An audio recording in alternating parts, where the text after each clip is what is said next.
Under Section 107 of the Copyright Act 1976, allowance is made for fair use for a purpose such as criticism, comment, news reporting, teaching, scholarship, and research. For uses of use permitted by copyright statute that might otherwise be infringing. Nonprofit, education, or personal use tips the balance in favor of fair use. Now let's start this dang show. You gonna have any fights this week? Oh man, we gotta have some fights.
What is up, everybody? It is the Cage Match Show, a Cage Match Wednesday, and tomorrow is what we've all been waiting for a long time. I know it's only preseason, but you know it's Raider football. Tomorrow is, where is the graphic? I had it right here. Tomorrow is Raiders versus the Cardinals. We get to see Gardner Minshew in action. Are you ready? Let's go.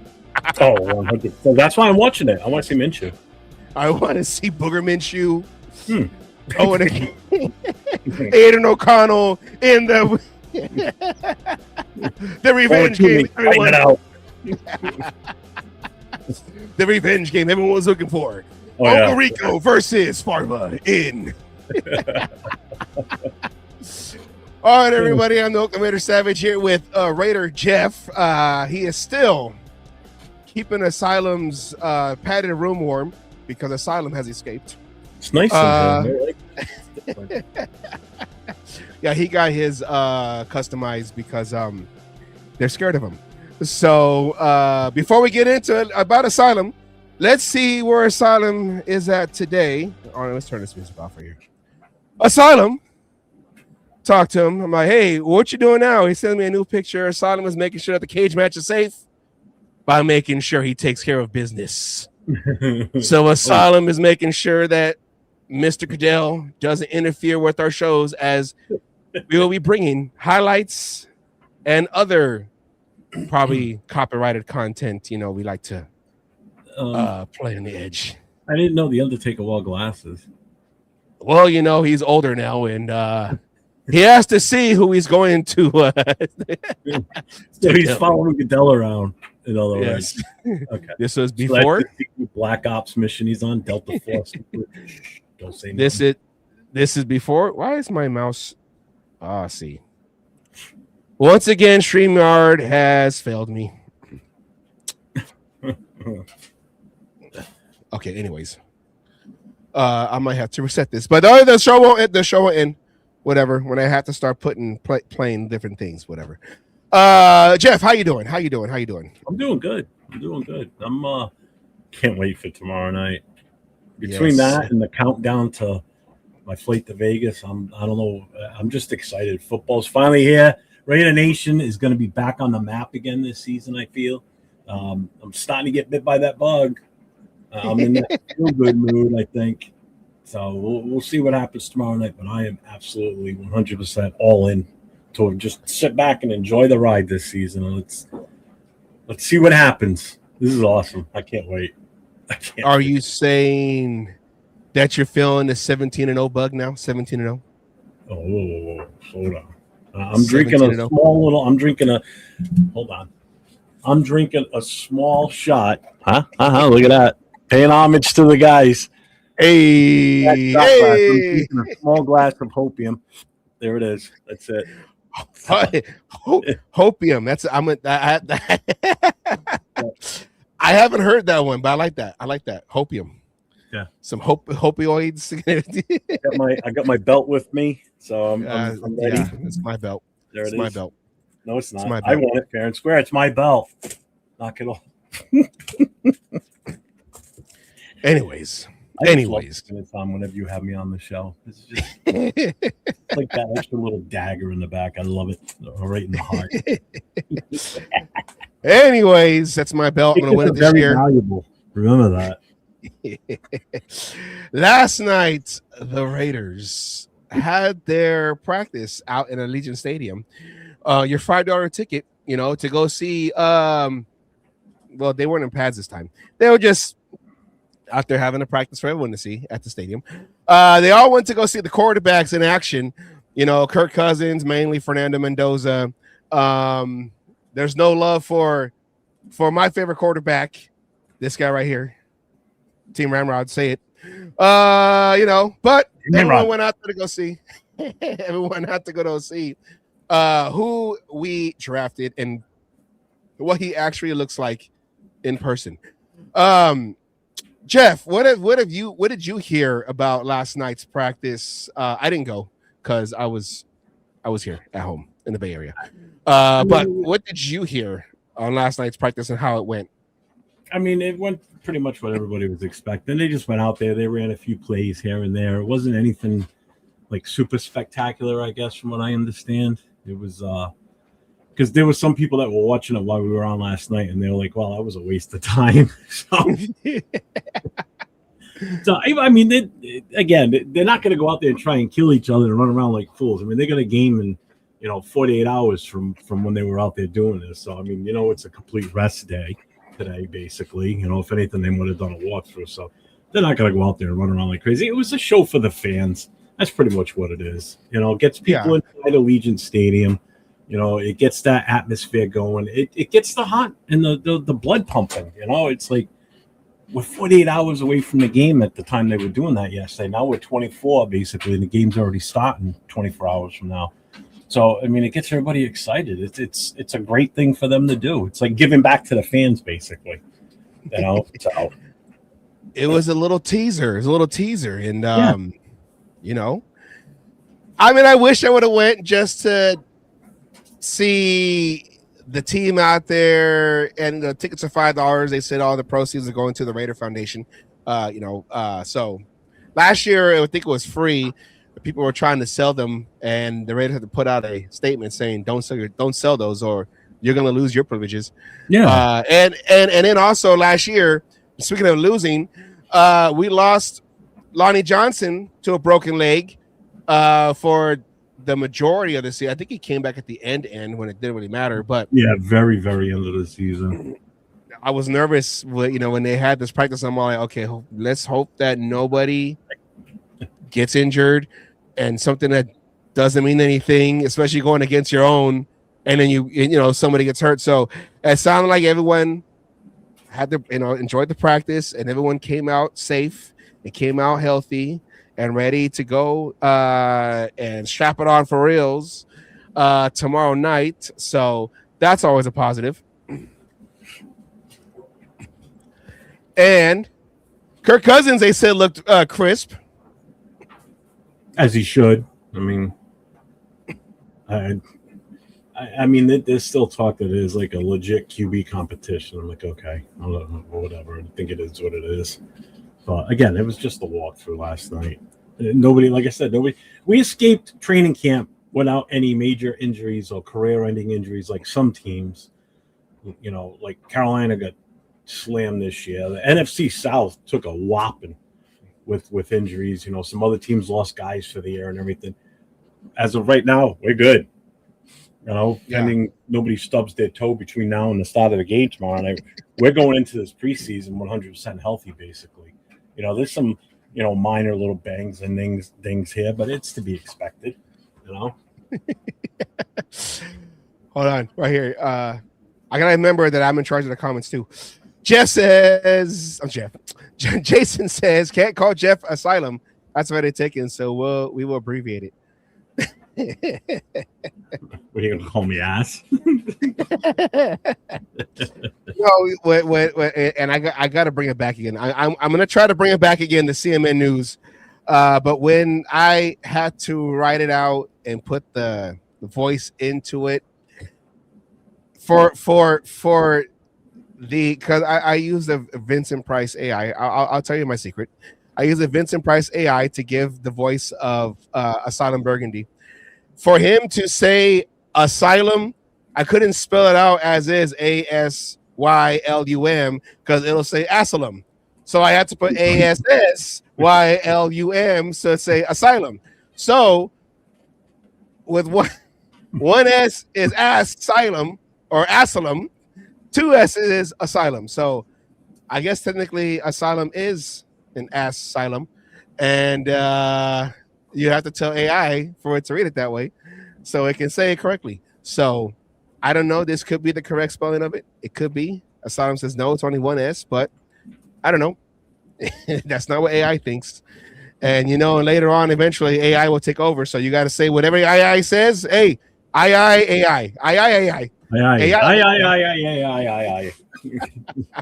It's just not like you're just saying a bunch of vowels.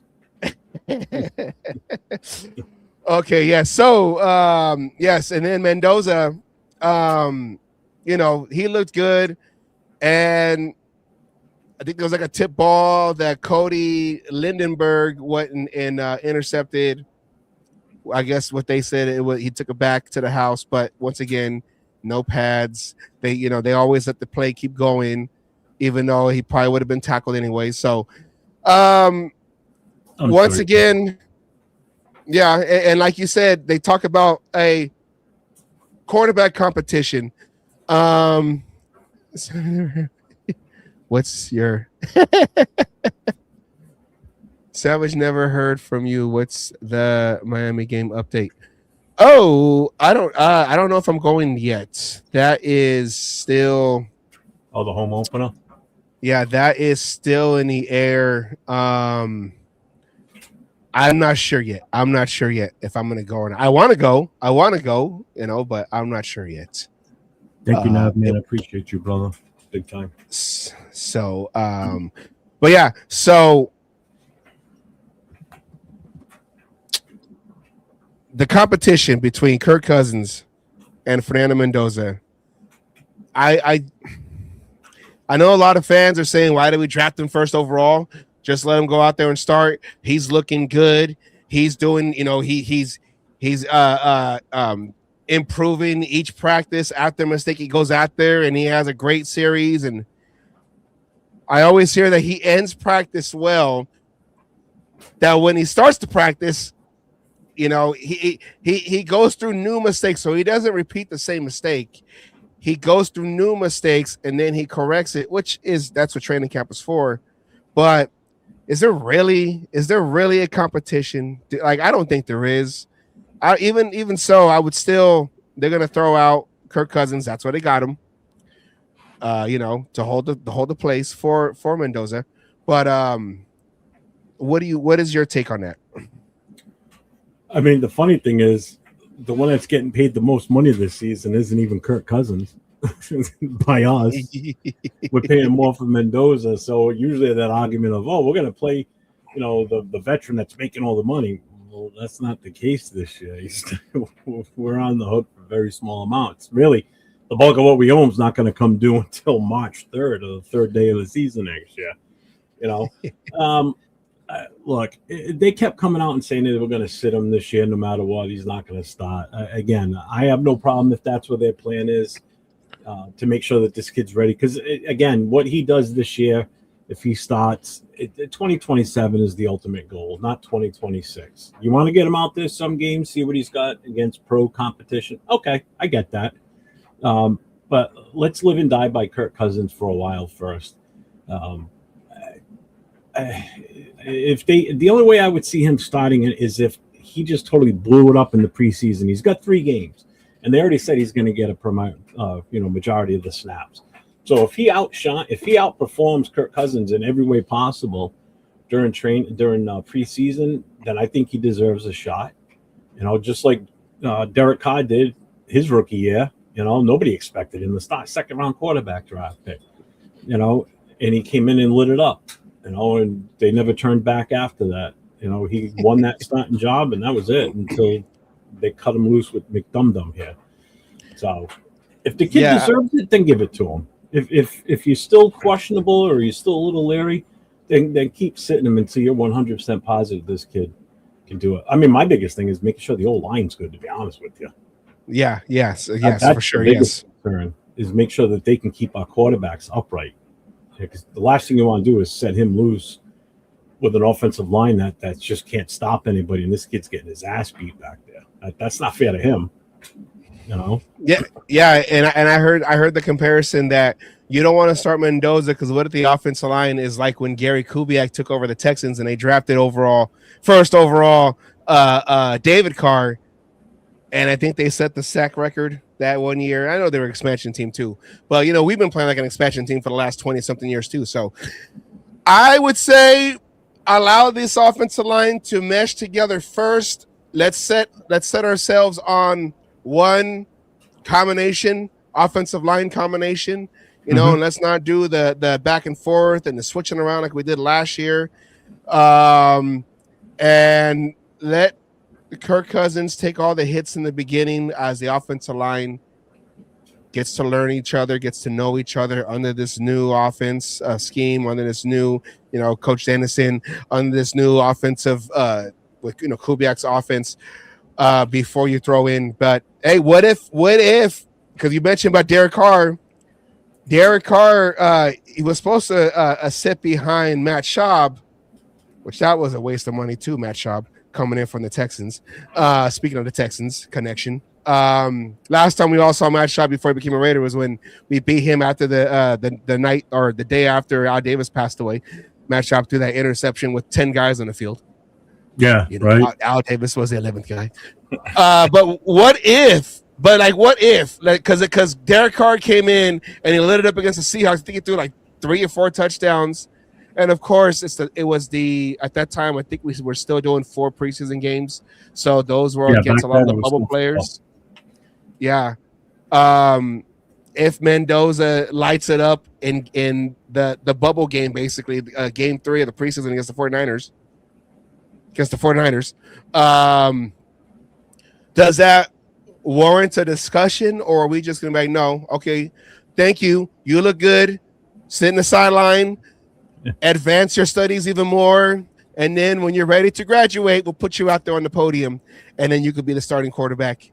Or do we be like, you know what, out the gate, let's go, let's see what he can do. Game 1 against Miami, home opener, first round, first overall pick. I mean, that may be the game that actually started, to be honest with you, because Miami doesn't really scare me. New head coach. I mean, great that we got a new head coach too, but at least he's got tools to work with, meaning players. Miami, they got A-Chain. They're a whole new quarterback, a whole new system. They're still trying to find their way. They're in a total rip-down rebuild. So maybe that is the game. But, yeah, I mean, if he lights it up, then go for it. I mean, if that's the coach's decision, then you gotta believe they have faith in the kid. I'm all for it. If the coaches think that he should start, then let's do it. But if he goes out there and throws a few interceptions, I don't want to hear the nation go, "Oh, you shouldn't have started." Well, this is what you guys were wanting. You wanted him to start. I mean, this is what you expected. The height, especially opening day, the opening game, home opener in Vegas. I mean, the crowd's already going to be pumped as it is because there's so much hope and optimism for this roster and this team right now. You know, Raider Nation's coming out in force for this game. There's so many people going out to Vegas for this matchup. It's going to be a wild. I'm glad I'm going because I'm going to get to experience this firsthand, like a fresh start right from the beginning. You know, so I think if the coaches believe in them, then we got to believe in them too. You know, they believed in him enough to take him number 1 overall. So, yeah, and that's we'll see what happens. We'll see when he goes against actual live bullets on Thursday. I know they're talking about having the starters play, get a lot of reps during these preseason games. I listened to the radio, the Raider Nation radio, and they talk about, well, last year, Clint Kubiak only had Sam Darnold play 1 series throughout the whole preseason, and he won a Super Bowl. You think he'll do the same thing with Kirk Cousins, or will he have him out there and have him, get his reps in as he will be the starter for the Raiders? With Kirk Cousins being an older quarterback with recent injury history, do you want to see Kirk Cousins out there taking a lot of reps, early reps in the beginning of the game, starting the game, going into maybe maybe 4 series, maybe a first quarter in the opener or tomorrow night's game? Like, do you want to see that, or you be like, okay, no, Kurt, we're good with Kurt. Let's look at Mendoza out the gate. No, I'm fine with Kirk Cousins getting out there right away. Basically, he didn't play much last year, so it knocks the dust and the rust off of him. So let him go for it. Let him start this game off for sure. And then whatever you decide after that, whether it's Aiden O'Connell next or Mendoza, whatever, go for it. But Mendoza should at least play the entire second half, if not the second and on from there. So Kirk Cousins should start. Get him out there with the ones and game time decision. Again, he's playing with all brand new players. Same offense. He's used to this offense, which is good. But let him go out there and play in a real game against their ones. So Mendoza can see what the first team really looks like and what this system looks like in real, true game time situations. So, yeah, definitely Cousins should start.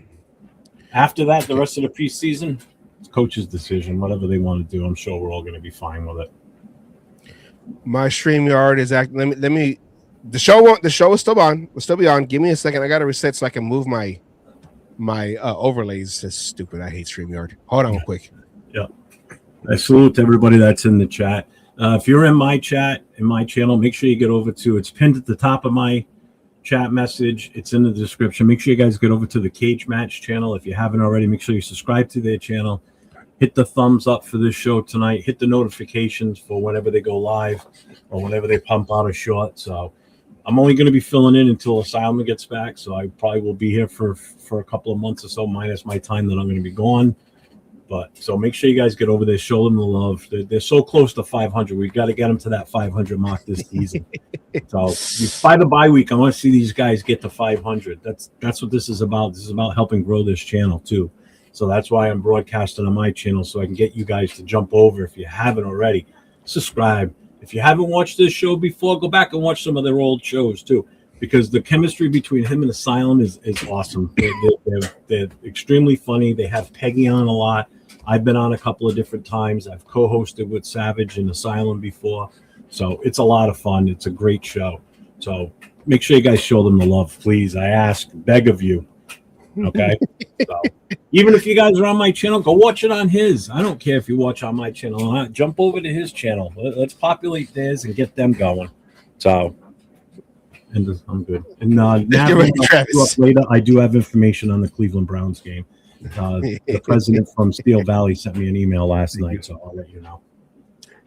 Sounds like a Jerry Lewis telethon. Hey guys, if you love the Cage Match, go over there and subscribe. I want to see some subscriptions going on. Let's go. Trying to do my best, Jerry Lewis. Hello, you reached the Cage Match phone-a-thon. How you doing? Yes. Yes. So, okay. So we'll put you in for one subscription. Excellent. Thank you. Make sure you get over to that channel and follow through with that. Thank you very much. Have a good night. I know we're like the PBS public broadcast. If you like this, we're gonna send you a CD of all Asylum's greatest hits. He sings all of them like and you get a free bag too. So please call that number, subscribe, share, like, do all those things, and we'll send you a koozie. Well, actually, I do have koozies to give out. I actually have lanyards to give out, and I got shot glasses to give out. So hey, if you subscribe, you could be on the list of getting a koozie. Oh yeah, but wait, there's more. All right, okay. I got my overlays moving around. This, I don't know why it does that to me. Maybe because I put too much on there, and then the StreamYard. It's like I pay for this StreamYard. Okay, you're about to get replaced soon. So, anyways, let's talk about it. We have the unofficial roster came out yesterday. The official unofficial roster came out from the Raiders. If you saw it on ESPN, which I've been trying to use to kind of build the, how the offense will look, it's all wrong. The Raiders came out yesterday. So let's get into it. Let's start off with the quarterbacks, of course. What's up, D-Mouse? No real surprise here. Kirk Cousins is currently the first or the starter of the quarterback room, with Fernando Mendoza at second because he is the first overall pick. And then, my favorite quarterback, Aiden O'Connell, with the long hair, still got the stash going, is third. And then the guy I feel bad for, Jacob Clark, who doesn't get no throws in practice, doesn't get no real love. But, the fourth quarterback's always there to help with the depth and whatever. And then maybe he goes out there and they'll give him a couple plays at the end of a game, and he could try to put some tape out there for somebody to bring him in for their practice squad. That's where he's going to end up on ours. I mean, yeah. But I mean, this right here, there's no real take because we kind of knew this was going to be for game one for yeah. But like going back to playing time, how would you, let's say when Mendoza comes in, or how do I want to word this? How much playing time? How much playing time do you want to see Mendoza out there and is playing like Kirk Cousins for a couple series and then Mendoza for the rest of the game too much? Do we need to see more of Aiden O'Connell? I know we don't really need to see any Jacob Clark, sorry, bro, but it is what it is. Yeah. Should Mendoza be the one taking the majority of these snaps in preseason in these practice 5 games, or outside? I know you said you want Kirk Cousins, to get the dust off though. So basically game one, okay, go out there, get your jersey dirty, because we have natural grass. Get the jersey dirty, get out there, take some hits, get your body callus going and everything, going against other defenses, going against other players coming at you who are not going to be nice to you because you're not wearing the red shirt jersey anymore. But outside of Kirk Cousins, I guess kind of getting his feet wet again with Clint Kubiak's offense, do you want to see Mendoza basically run these 3 games after Kirk gets his little couple of series in? All right. So if the thing is their plan is for Kirk to play maybe the first in the second series, okay. If they want to give AOC 12 a couple series also, I wouldn't be opposed to that, because if they don't have plans on keeping him, at least get him some game, because it's an audition for him for another team, because he's a free agent after this season. We're going to have to make a decision with him. So if this gives him that opportunity, then that's what we'll do. After that, it should be Mendoza the rest of the game, unless we're blowing him out and they want to get Clark in there a little bit and let him get some play time so he can get some footage, some game time footage out there.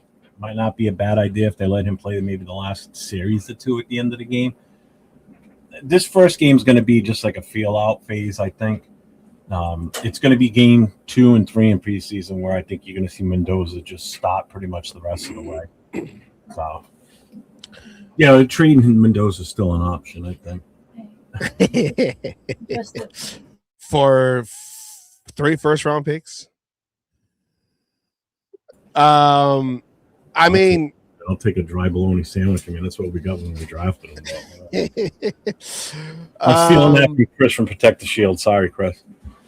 With Aiden O'Connell, though, I mean, like you said, he's in his final year. If the Raiders do showcase him, I mean, he could be good. How do you say, showcase for to try to get something out of him, trade or something. Yeah.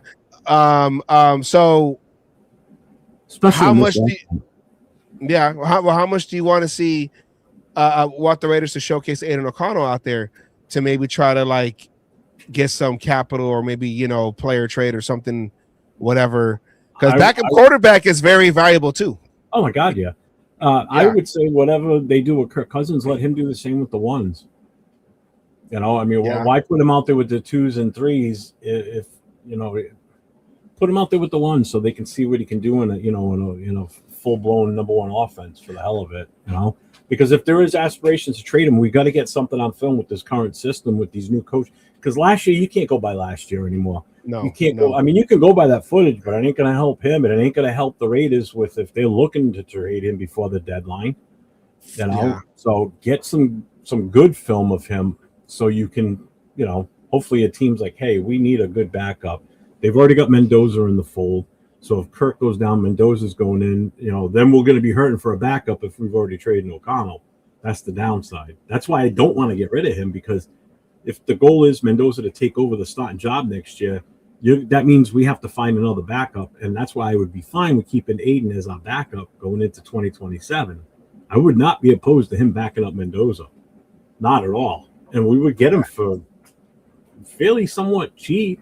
I don't think we're going to break the bank trying to re-sign him as a backup, because Kirk isn't going to be here after we pay him that bonus, that what we owe him by day 3 of the new season. So, yeah, I don't agree with getting rid of Aiden O'Connell, not at all. But if that's their plan, they got to get something out there. Only helps up the value for him. So, I mean, he could be our next Mark Wilson. You never know. Or Vince Evans.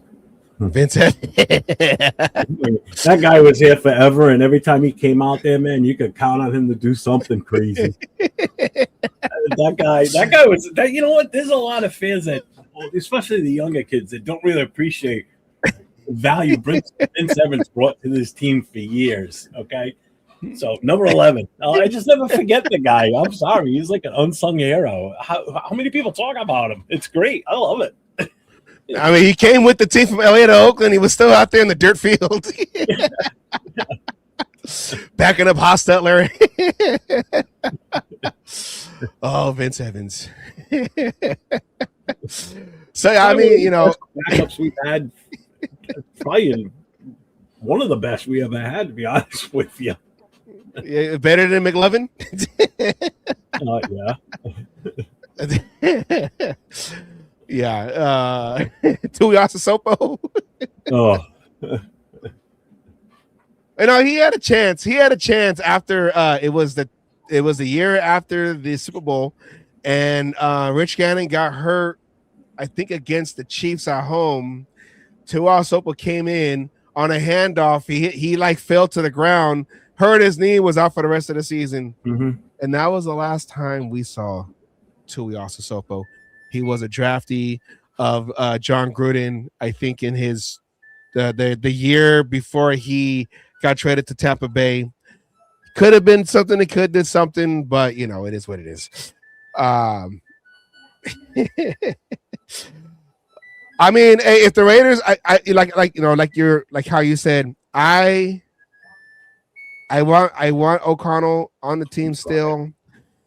Sign him on as that backup. I heard in practice that he's even looking great out there in this system, because this system is I don't want to say more catered for a pocket passer. I mean, the quarterback still has to move, but Aiden O'Connell can move. He's not going to run.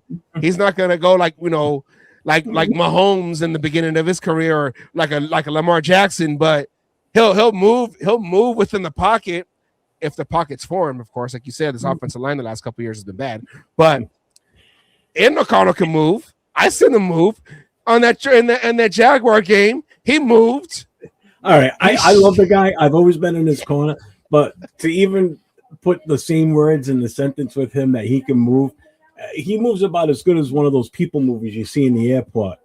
You know, you just stand there and slowly moves you. If you're walking, yeah, you move faster. But I mean, is he better than like guys like Drew Bledsoe when he used to run? Oh, hell yeah. I mean, Bledsoe looked like he had cinder blocks tied to his feet, you know. But I mean, let's face it, Aiden O'Connell's not the mobile of most quarterbacks, so he can throw the ball. What's up, Wasted? I see you, brother. What's going on, man? I mean, the last time Drew Bledsoe tried to run was against the Jets. He got his lung knocked out, and Tom Brady took over, and then the rest is history. His lung knocked out, man. He had his chest, his sternum replaced his spine. He got so hit so hard. That was insane that day. That was crazy. I remember watching that game too. I was like, holy crap. Yeah, that's about right. Well, yeah, it moves about as quick as me, but I move pretty quick. I remember that. There's some hate in this night. He can move and throw off some interceptions. Hey, but at least it's awesome. Okay. Oh yeah. Oh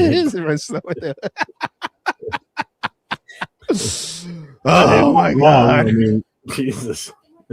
Just get him a liter of Coke. Okay, get him a liter of Coke. No, cola, not Coke. Cola, yeah. Are you gonna go watch that one, Super Troopers 3? Have you seen it? You gonna? I seen the first one. I haven't seen the second one yet. Was the second one good? Yeah, it was It wasn't as funny as I thought it was going to be. Usually, after the first ones are so tough to top, and pretty much any comedy movie like that. I mean, it was still funny, but nothing like the first one. Well, now you expect them to do the shenanigans, do the shenanigans they do in those movies now. But. So what is your best sequel to a series to a franchise? What is in your opinion your favorite or the best sequel to a movie franchise? In general or comedy? I would say comedy, because like dramas and like you just can, like if you say Godfather 2, well, of course, because it's continuing the story, but comedies. That. Yeah. I don't know if I could pick one for a comedy. I mean, there's some great movies that you kind of wish they almost did a sequel for, but it ain't going to top the first one. Like Blazing Saddles. If they did a second one of that, it would not be as good as the first. Monty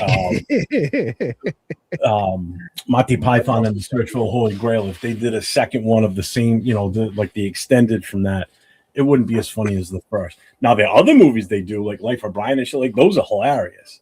Those are great too. But I can't really pick. Rocky, I guess. I don't know. The first one's tough to beat, man. Just like Alien, the first one was just awesome. The others they started to lose the touch. Although I know Rocky too. If it's a regular movie, I got to go with Star Wars, and it's the third installment. It's the Return of the Jedi and Empire Strikes Back. The 2 and 3 were way better than the first one. Yeah, we don't do prequels. I don't count the prequels, and in the last 3, I'm not even going there. I would say maybe my favorite out of the Back to the Futures is Part 2. Probably because of the flying cars. I would say recent comedy, maybe 22 Jump Street. Even though they did a lot of the same jokes, they told you they're going to do a lot of the same jokes. I know Hangover 2 try to redo the same jokes, but just in a different setting. The first one, you just if you never watched it, and all of a sudden you're sitting there watching You just can't beat the first one. It knocks your socks off, and then to watch number 2, it doesn't do it for me. Yeah, and you're right. Yeah, it is. Austin Powers, International Man of Mystery. The second one, The Spy Who Shagged Me. But it's still the same corny jokes with him, like any of his movies. Like Wayne's World, the second one. It's just the same shit, just rehashed. Cheech and Chong's next movie. All right, yeah, I'll give you that. Yeah, I can. Yeah, even though they're the same shtick, but still, it's still funny though. Yeah, what do you think? Okay, before I move on to the next one, what is your anticipation level for Spaceballs 2? Oh God, I hope it's good. That's all I gotta say. I pray to God. 30 years later, 40 years later. John Candy is so hard to replace, though. That's the problem. And the fact that Mel Brooks is even still with us and he's still going to be in this one and playing his pop, man. I pray to God that that's good, because if Mel Brooks goes anytime soon, let him go out on top with putting out one final killer movie. Because man, the first one was so good. It's so good, and some of the jokes were so corny, but they were hilarious. You're gonna see the same stuff again in a way. Oh, Naked Gun. Yeah, The Smell of Fear. Yeah, Naked Gun. It was like 2.5, and then 33 1/3. Even Airplane, funny ass movie. The first one, second, not so much. The first one was great. Yeah. Okay. Got off topic. Yeah, we did. But now I'm gonna be like, let me look at all my DVDs. Which one? My God. DVDs? Who the hell still has DVDs? I still got VHS, all right. I don't go all the way back to beta, but I still got VHS. I still got some VCR tapes, but I got nothing to play them on. They're just sitting in a box somewhere. All right. Enough about. You still got laser discs too. Ooh. We did. The big DVDs, yeah, we did. The big DVDs. Yeah. The 75 compared to the 45s. I know. My dad had a laser disc. I had an 8-track in it. I had a 8-track player, but I think I only had like a 1 8-track. I think it was, I don't know if it was Tom Jones. I don't know. I had one. It's not unusual. Okay.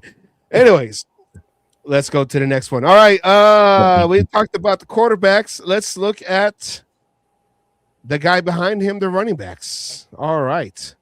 Of course, Ashton Jeanty is going to be your starter, and Mike Washington Jr., the draftee of this past draft. He is your backup.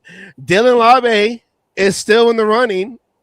He's ahead of Roman Hemby, and then you got these other guys, who are trying. Connor Hayward and Patrick Gerd are the fullbacks, but it's they're in the running back room. Yeah, no, I got it. Yeah, it's interchangeable. Vinyl Records, we had to flip over halfway through. I had vinyl. I still got some vinyl. So the running back room. Yep. No surprise here. And from what I heard, Ashton Jeanty and Mike Washington's looking good in the camp. Yeah, that I've heard. And I was high on him right from the get-go when we got him. I'm like, I want to see a lot of him in preseason, man. I want to see what this kid's really got in game time situations. Either way, no matter what, we've got a hell of a mix-up with these two in the backfield, I think. You've got that small little bowling ball in Jeanty, and then you've got Mike Washington, who can – he's a dark horse in this, man. I think he's going to have a bigger impact than think people are making. I am surprised Lobby's number 3. I thought for sure he was going to fall to 4. I thought Hemby was going to step up, but it's not sounding spectacular for Hemby. Lobby obviously is making his name on special teams like he has already in the past. I mean, that's where his value is right now, but obviously it's even more in the running game because he's right now he's number 3. So it's going to be interesting to see if Hemby makes the starting 53 or if he goes right to the practice squad. Well, I know Ugabawale, I don't know where he fits in all this too. He just got there recently, so yeah.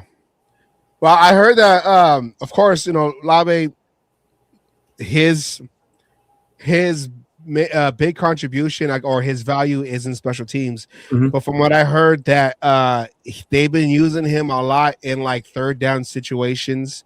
I think they're having him swing out from the swing out to catch passes out in the open. So I guess this coaching staff has found a way, or is finding ways, the other coaching staffs before, or the last two, because he's in his third year. No, he's in his fourth. No, he's his third year. Lobby third year. Yes. Yeah, because he was drafted by Telesco. Yeah. So with this coaching staff, and you got a very with Clint Kubiak and his offense that's had success throughout the different organizations he's coached for, coming in over here, seeing the guys he has. It seems like he might have found a way to use Dylan Labe back there on the offense, outside of being a special teams guy, maybe having him on the offense. So, we'll see, because I know his last real two noticeable game time or whatever when he was in the game. One of them was when he got the ball punched out of him from against the Steelers. TJ Watt. Yeah. TJ Watt, right when he got the ball, he punched the ball out, I was at the game too. Lost the fumble, and continued the route of the Steelers beating the Raiders in that game. He got benched for the rest of the season after that too. Saw him again the rest of the season. Yeah, that was when McDonough was here, I think. No, that was that after him? That was because I want to say he was drafted by Telesco. Yeah, which would have been McDonough. That was AP. Yes. All right. Yeah. Never mind. You're right. Yes, the other dummy. Yeah, that's right. I had high hopes for him too, but whatever. Yeah. Whatever. We all had high hopes.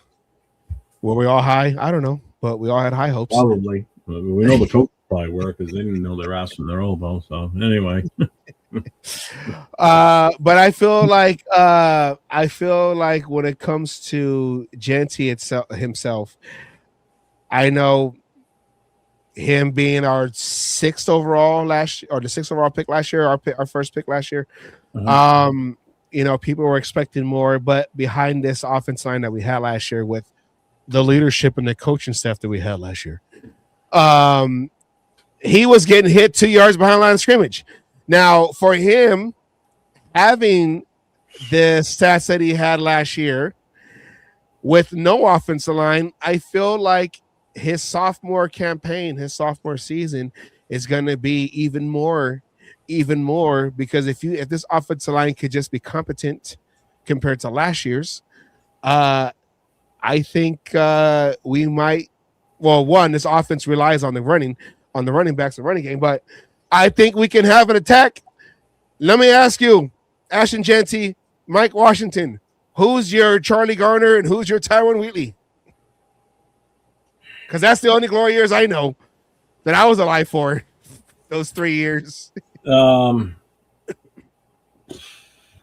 might have to go Genty as the Tyrone and Washington as the Charlie Garner. Oh, and Dylan Labe as the Randy Jordan.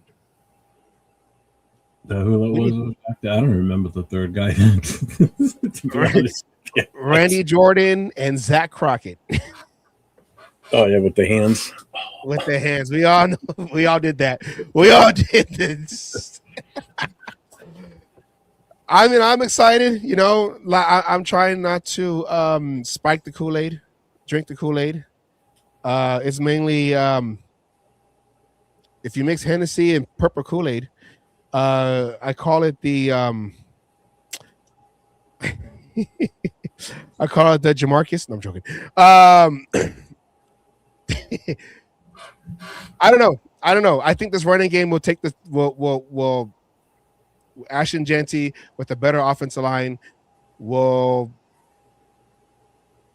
Other teams are not ready for what we're going to do. That's all I'm going to say. That's all I'm going to say. That's all I'm going to say. That's all I'm going to say. He hasn't even reached his ceiling, his potential.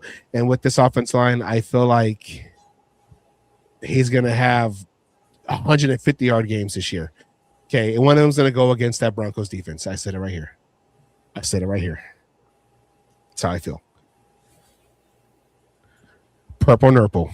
That's what we call it. Hennessy and Kool-Aid. All right. Let's go into the the receivers.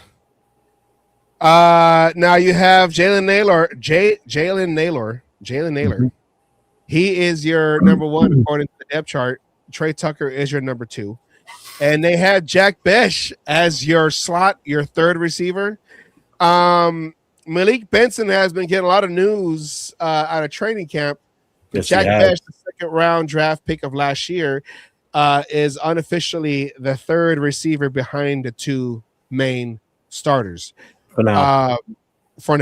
What is your take on this? And Dante Thornton is second behind Naylor, which is a shock because I've heard nothing but negative things, and then he hasn't been practicing the last couple days.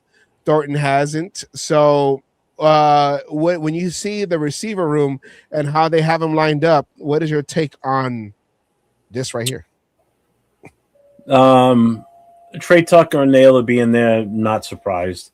Dante being number two behind Jalen Naylor, I think he's still living off last year, to be honest with you. Yeah. I mean, to the point where he's trying to make his bones on the special teams. So yeah. I honestly think that Dante is on the bubble big time. I think he's got more going against him than in his favor at this point. I'm just waiting for Malik Benson to really step into the starting lineup, and I think it could happen during the preseason where he moves up the depth chart and supplants Betch as the third guy here. And I wouldn't be opposed to that.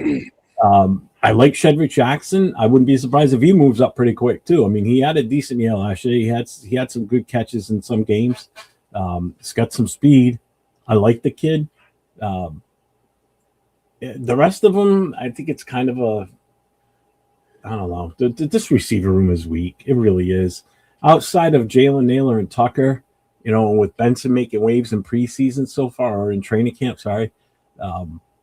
After that, I mean, it drops off. I mean, it drops off after Jalen Naylor and Tucker. Let's put it that way. Yeah, and Tucker is still trying to show that he can be a great receiver. It's not his fault that we've had so many different head coaches, so many different offensive coordinators, so many different offensive schemes, so many different offensive philosophies, so many bad coaches, so many bad quarterback play, so many bad everything, and he's still trying. And you got coaches. Well, we'll have him come out the backfield. We'll have him do an end around. We'll have him go deep. Oh wait, guy got sacked. Never mind. We'll have him do this. I'm hoping, like I say every year, I'm hoping that this offensive staff, these coaches, Kubiak, and I'm forgetting his name, the quarterback coach turned offensive coordinator, his right hand man. No, not Olsen. The guy now. I forgot his name right now. He came with him from Seattle. He's been with him from. Oh my God! I just looked up his name too the other day when I was looking at the coaching list. Yeah.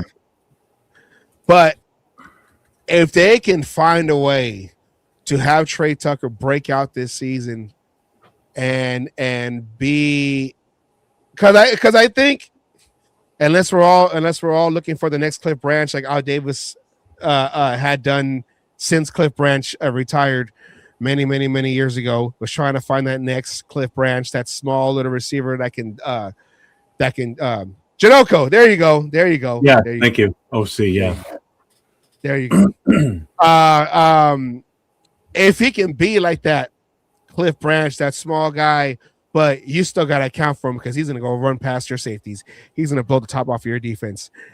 I'm hoping that this offense will find ways to get him open. Will find ways to get him the ball in space.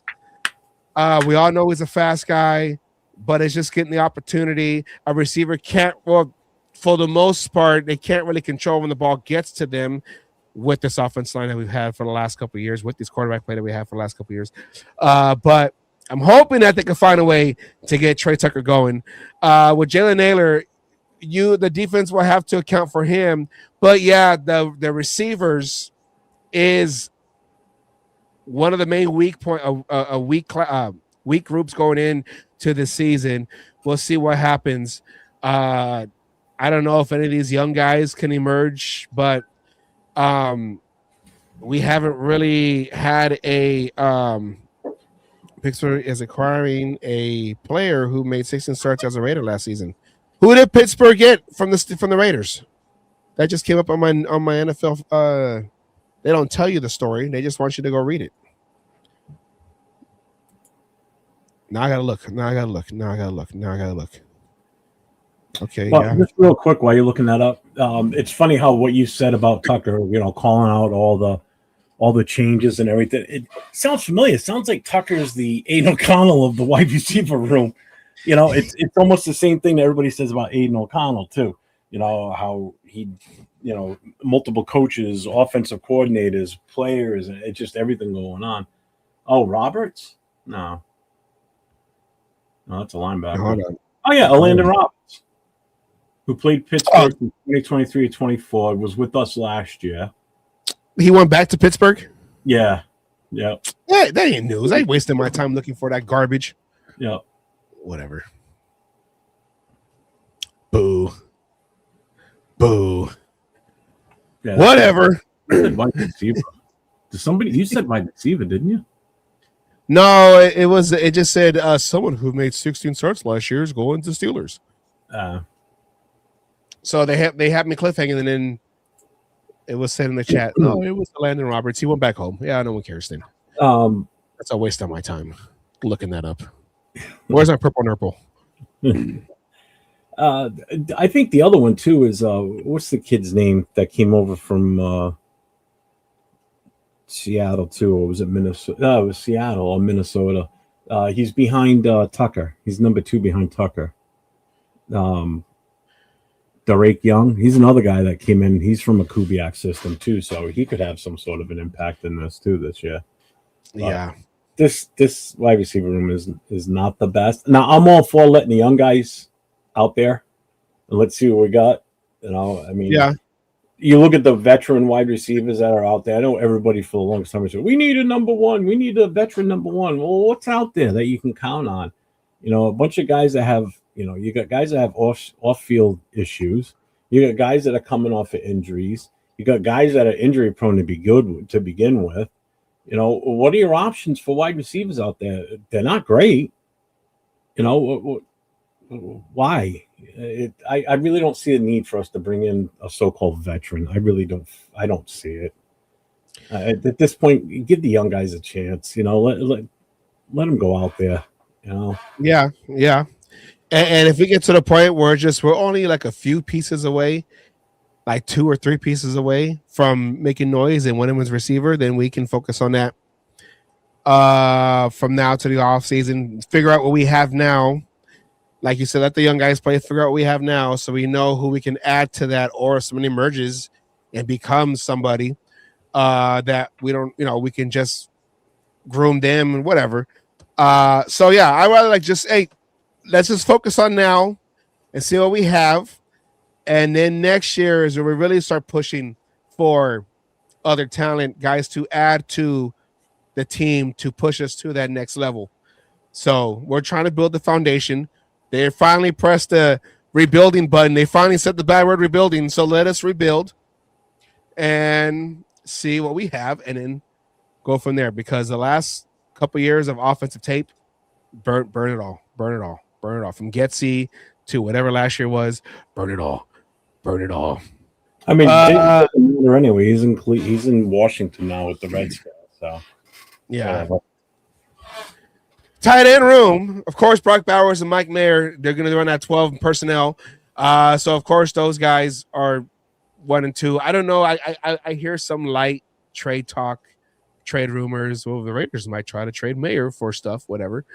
But I doubt it. And I think he's in his last year. Round. Year ahead of Brock Bowers. Yeah, he's a but second we don't have rounder. a year on him because we got him in the second round. Yeah, so having him out there, all these players are on a down year. Even Brock Bowers, they say if he can stay healthy, he should have sat after that New England game, but they, Pete Carroll tried to run him out there because he knew that that's all we had on offense, and then after that Washington game, it was like it was bad. It was done. Yep. I still think Ian Thomas should be the number one tight end. So I liked Ian Thomas, but not as a starter though. I mean, this is a no-brainer. I mean, there's nothing to even question here. I mean, they're the one, they're the two, and that's it. I like Ian Thomas as the third guy here. Even Connor Runyon, he had some good plays last year. I mean, he did all right when he got a chance, but again, you can't go wrong with these two. I mean, let's face it. Brock Bowers goes down, the quality of tight ends just hits the floor at that point. And we all know Brock Bowers. Everybody's like, Brock Bowers is our main target. There's no two ways about it. He's the number one option in the passing game. If he's not open, then you're looking for a wide receiver or you're running for your life. So, I mean, Brock is Brock. We already know what he can do. We saw what he did his rookie year. We saw what he did last year, even though he didn't play the full season. He was on and off throughout the entire season last year. But when he was in there, he still had a decent year stat-wise. Not what we fully expected, but he did miss a lot of games. So, I love the kid. I just don't, if we don't start winning, or we're not at that point where we've got the team actually in the good spot where we're winning games and we're starting to be competitive. He's the type of guy that we're not gonna be able to get him for his fifth year. He's gonna want out so bad that we're not. I don't know. I just have a feeling that if we don't do something fast in the next couple of years, we could end up losing him. I know we've got an option and everything, but he could make it difficult. Hear me out. Okay. Remember Graham from the Saints, tight end? He said, hey, I'm like the receiver. Give me some receiver money. Then they sent him to Seattle. We don't want to talk about Seattle. But hear me out. Brock Bowers, he's your number one receiver over Nair, over Tucker. You just flank him out more. I mean, we do put him out there sometimes, Tim Brown was the first receiver, and he was 38 years old, running a 5.40, and he was our best target. So Jerry Rice came in, but that's either here nor there. Okay, I'm just saying, Brock Bowers, wide receiver 1, X. I brought this up last night because I heard somebody on. I heard somebody else say this, and it's legit. It was either on another show or I saw it in like a short where they were talking about putting Brock at wide receiver, moving Betch into tight end. I'm like, what? I'm like, first of all, Betch is too small. He, especially when you go into the 12-man formation, you better have somebody else out there at that tight end spot than him. He ain't gonna win anything when it comes to any type of blocking or chipping or anything like that. He's not big enough for that. Even Brock is bigger by far compared to Betch, but everybody's like, well, he played tight end in college, but then he was converted to a wide receiver. He can't play tight end, especially in 12-man personnel in the NFL. He's not big enough. He's going to get destroyed out there trying to do any type of blocking or chipping. That doesn't even make sense. Let's move to wide receiver. That's dumb. I'm sorry. That's crazy talk. Yeah, no. Let Besh, let him be the third and take have routes in the middle, going against linebackers right there and all that. And if he can survive, then maybe have him be like, was that a flanker behind the tight end and come out or something? I don't know. Okay, next one, fullback. All right, we got a fullback. That's all it is. We got a fullback. We haven't had a fullback since Ingold. Fullback. He's made it. I'm pretty sure he'll make it. So no argument there. But I do miss the fullback position. I know a lot of the Raiders, and you can't go back to old, that's back in the day. You can't really. But Raiders offenses, they thrived with the fullback back there. So bring the fullback back in the fold. Mm-hmm. I like it. I do too. I absolutely do too. And that's just it. You don't hear a lot of people talking about Connor Haywood. I mean, don't forget, he's also a converted tight end too. So I wouldn't be surprised if you see him in the mix too, with certain protections and certain, play callings where he's actually not in the back is the fullback, but he's out there as like a, in the tight end type of position too. Where they maybe split Brock out to a little bit wider and they put him up on the line because he's big. He's a big boy. He ain't no small tight end. He's a heavy body. Yeah. And in this system with Kubiak's system, I think he's gonna thrive.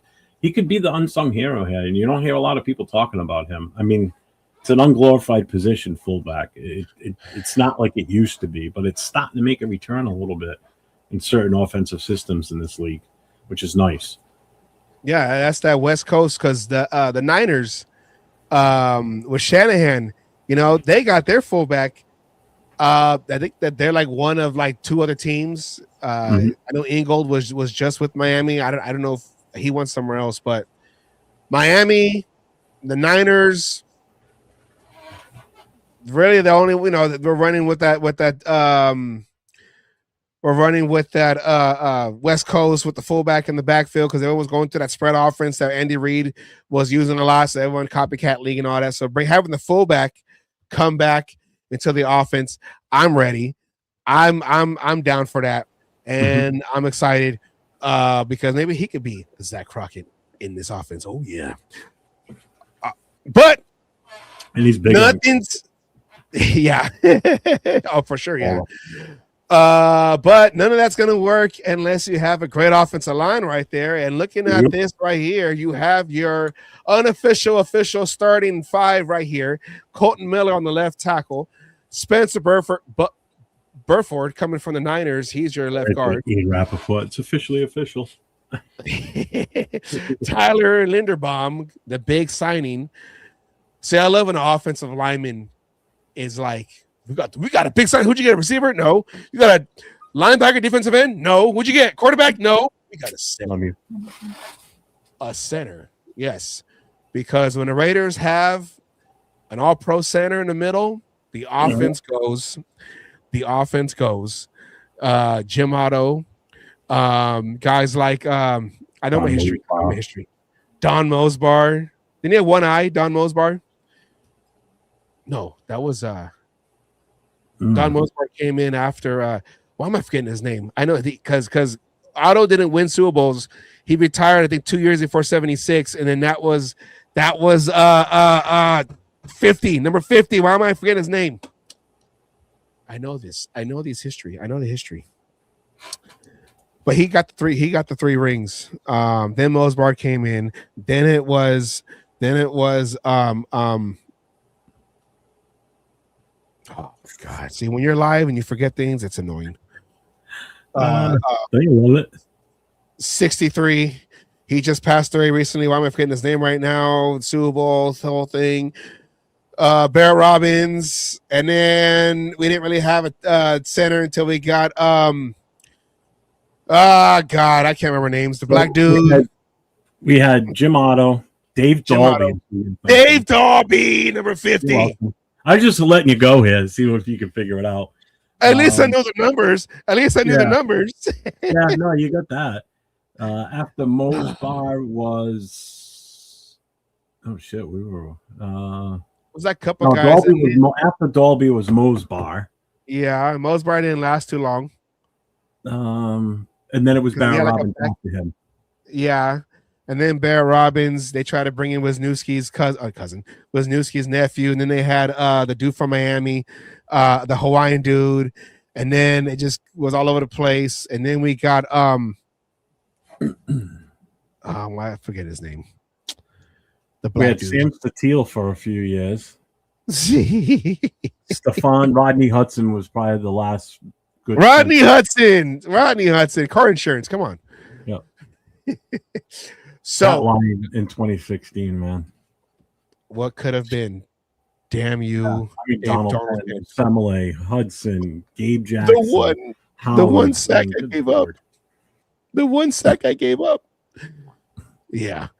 So Linderbaum in the Yeah. middle, Jackson Powers Johnson, and we're going to talk about him right now. And then DJ Glaze, when they put pads on, he struggled against Max Crosby, who's not going to struggle against Max Crosby. But he seemed to, for the most part, have a decent grip on that right tackle position. But as you see behind him, Trey Zune, the third, our only offensive lineman we drafted this past April. Mhm. They have him all over the place. Before we get into the JPJ thing, looking at this right now, Justin Pickett was recently released. I saw that news today. So Justin Pickett is not behind Caleb Rogers. He just got released. So he's not on the team. So scratch Justin Pickett on there. But on left guard. But looking at this list right now, what is your take on the offensive line and how Dennison is building this unit and this combination right here? I will say this right off the bat. I'm not surprised at the starting five. That's who I figured would be. When they finally put it down, is like, this is as of right now in preseason, this is the starting five. I think the only thing that could possibly change is going to be the right tackle, because we saw how Glaze took a hit last year. He stepped way back compared to what he did his rookie year. And what Big Luck just said too, with him practicing with Max in front of him, and Max was beating the piss out of him in training camp, from what I understand. I want to see what Trey Zune brings to the table. So I know we're going to cover this later, but that's one guy I'm keeping an eye on. And I said this before we went on the air tonight, because you were running through the list and we were talking it up and everything. And I think the one that I'm impressed that he moved up and he's second behind JPJ is Mafi, because Mafi had a pretty damn good training camp from what I've understood, and he's pretty much been holding his own out there too. Him and Tonka were kind of going at it too. So I kind of like the fact that Mafi stepped up and that Dalton Wagner's fallen back. I think Wagner's going to become one of those training camp casualties. He's probably going to get cut. He's big. That's the thing. He's huge, but he's just slow. He just looks so robotic out there. And it's a shame because he's such a big dude. But I'm happy with the starting five. I really am. I really, really am. So, you can't be slow. You can't be slow at tackle, especially going against these athletic defensive ends and converted linebackers putting their hand down in the dirt. I'll give you one perfect example. If Wagner's starting, and I do like Wagner because he's so damn big, but again, when you saw him out there on quite a few games last year, he's a big dude. He's impressive looking, but when he gets on the field, it's different. So just picture him playing in week 2 against the Chargers, okay? And he's got to go out there at right tackle, and they move Khalil Mack over him. He's going to get burned by Mack every time. And I'm sure he was probably getting burned in practice when he was in there. If Max had to go up against him, I guarantee he was burning Wagner left and right, which isn't hard to do because he's so big and so slow. His feet don't move. It's like his body's moving before his feet move, you know? But that's not asylum. I don't have a bear in my hand. If I did, then I could definitely be him. Big Luck says I would cut putting them before Wagner. You haven't really seen too much of him. I think he came in like at the end of last season. I know he's behind the depth chart. I'm still surprised that they have Jordan Meredith behind Linderbaum. When they said that he was smart to know how the calls, but it's like, you're not big enough though to play that center position. You're not athletic enough to play that center position. I liked him at guard when he was playing guard, but a lot of these guys are probably this is what they have him listed. But like Trey Zune, they're gonna move him around. Like Caleb Rogers, they're gonna move him around because he was going back and forth with Jackson Powers Johnson, and that's what I wanted to bring up. because Jackson Powers Johnson, he had it rough last year. We all know this. We all know that for some reason, before we even started training camp, he was already in the doghouse with Pete Carroll and his high on whatever son, Brennan. Yeah. So I want to play this clip because this is very interesting that, when he had his press conference, or the little presser at JPJ a couple of days ago, I want to play this, and I want to kind of talk about his mindset going into the season, because him still in the battle, him penciled in, is still like, okay, so I don't know. So here we go. You said that you've been very consistent with your play. Just how do you go about making sure that you're very level and steady with your play? I feel like just same thing, going out every day, trying to get better at something, knowing that I can go back to a position room and not be treated differently every single day, be treated the same way, and be treated how the coaches tell us they're going to treat us. And also just kind of staying off social media. Like I'm not on it. I mean, the only thing I look at now is I think fly fishing videos on YouTube. So just kind of staying off that, staying off the negativity, staying out of the anxiety, and make it as simple as possible. It's football. It's something that I loved since I was a little kid. It's something that all these guys, like all my teammates, all my coaches, and everybody in this building loves. So being able to come together and go play that and go support that, it's special, and we feel lucky. Understand, neither one of you are experts, just opinions. I wish I was an expert. You know how much those guys get paid? So I'm only running on opinions. No shade. No shade. You're not wrong. All of us doing these shows are all opinions. But hey, I appreciate that you are commenting and watching. I just realized Lone Raider is Eric. He's one of my chapter members. I'm like, what did he say? And then I saw the 73. I'm like, then I knew it was him just now. I didn't realize the whole time that's who that was until just now. But this right here, this I cannot take this. Yeah, I don't agree with that one either. So hearing what JPJ had to say, talking about the anxiety and staying off of social media, because that's where a lot of us go to vent, and then we tag the player, whether it's on Instagram or whether it's on X or whether it's on whatever, and be like, so and so Minshew, you're garbage. So and so Jimmy G, you're garbage. And I'm going back then. They're no longer on the team no more. Going into now.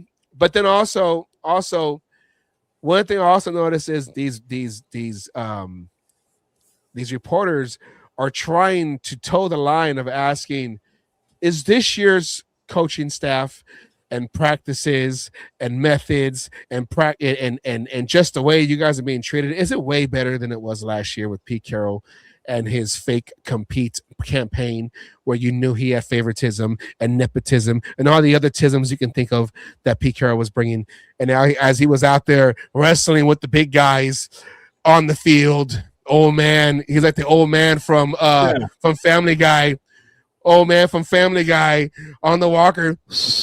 Hey, Yeah. Hey, Chris. Hey, Chris, how you doing? My son can do so good. It sounds just like him. It's scary.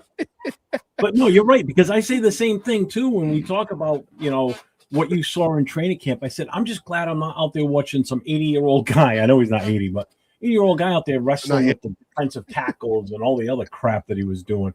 Out there playing grab ass with the linemen and such. It's like, dude, stop. You're trying to be their friend, and then you see the way that Kubiak and his staff is running the training camp and the practices. It's so well organized. There's no BS going on.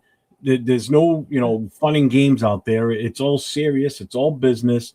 Let's get down to fundamentals and let's go out there and do this shit. It's like, come on.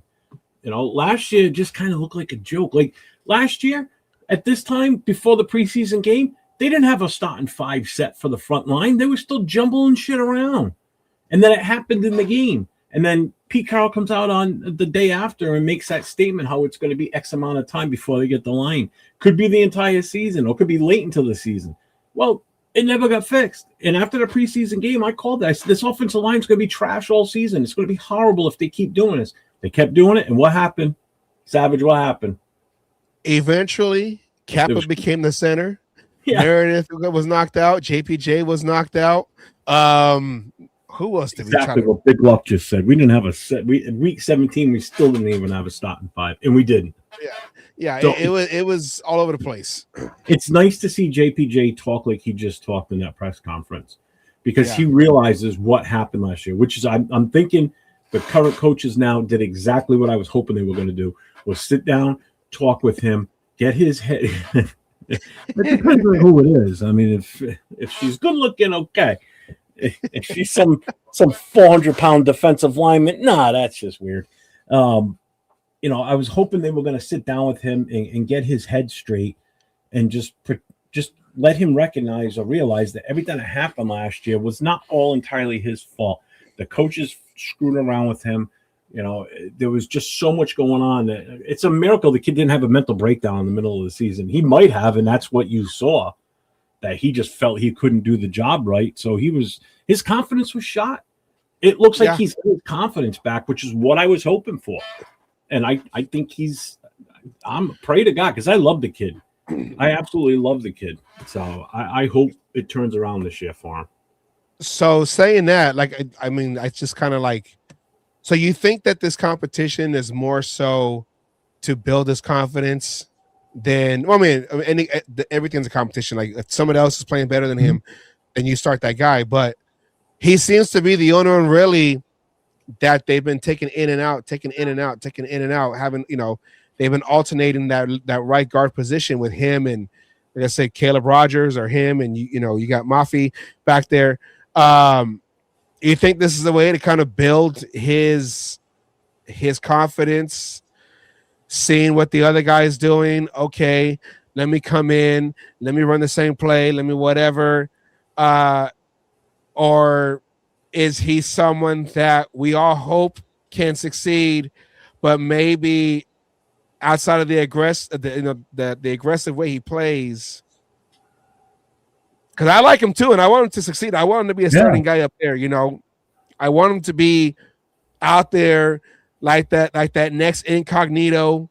Like that next Bear Robbins, throwing guys around. With the exception of the mental, but just like those offensive linemen that can get in there and be nasty, just as nasty as the defensive linemen that are trying to come into the backfield. Like, I think he can do it, and I want him to do it, but do you think this is more just to kind of build his confidence back up, or we like you, we want you to succeed, but you're not at that level yet, so we're just want to make sure we got the best five out there? Could that be you? It could not be you, but what do you think when it comes to JPJ in and out of the lineup? Competition's good, no matter how you look at it. Hi, Raquel. I see you, babe. I think competition, no matter what, is good. So is that helping him gain his confidence back? Yeah. And the fact that it's Mafi that's behind him, I think he can hold off Mafi. I think they're still just trying to feel if JPJ is the 100% right fit at right guard. That's all I think that they're doing in this case. Making sure that he's over that mental hump that happened last year. And I agree with Brendan. We were 100% all had a mental breakdown after the season last year. So I think based on the words and how he said everything in that press conference, he's matured a little bit from last season, in my opinion, based on how he handled himself, the things he said. So it impresses me that he saw that it wasn't 100% all him. It was the way that he was handled by that coaching staff. So I've got faith in the kid. I really hope he turns it around. Yeah, but then Mafi behind him. I know Mafi's made some noise in training camp, but I think he'll be okay. Yeah, and then the other parts of that press conference where they try to, I don't want to say bait him into saying something negative about last year. He says, "Oh, it's football. I like our coach now, Dennison. He loves us. He tells us, straight up, and he follows through what he says." So there were hints in there of how he felt, but he didn't flat out and say, "Brendan Carroll sucks. Pete Carroll is garbage. You know, he didn't. He just said, no, hey, last year was I last wish you year. would have. I waited for No.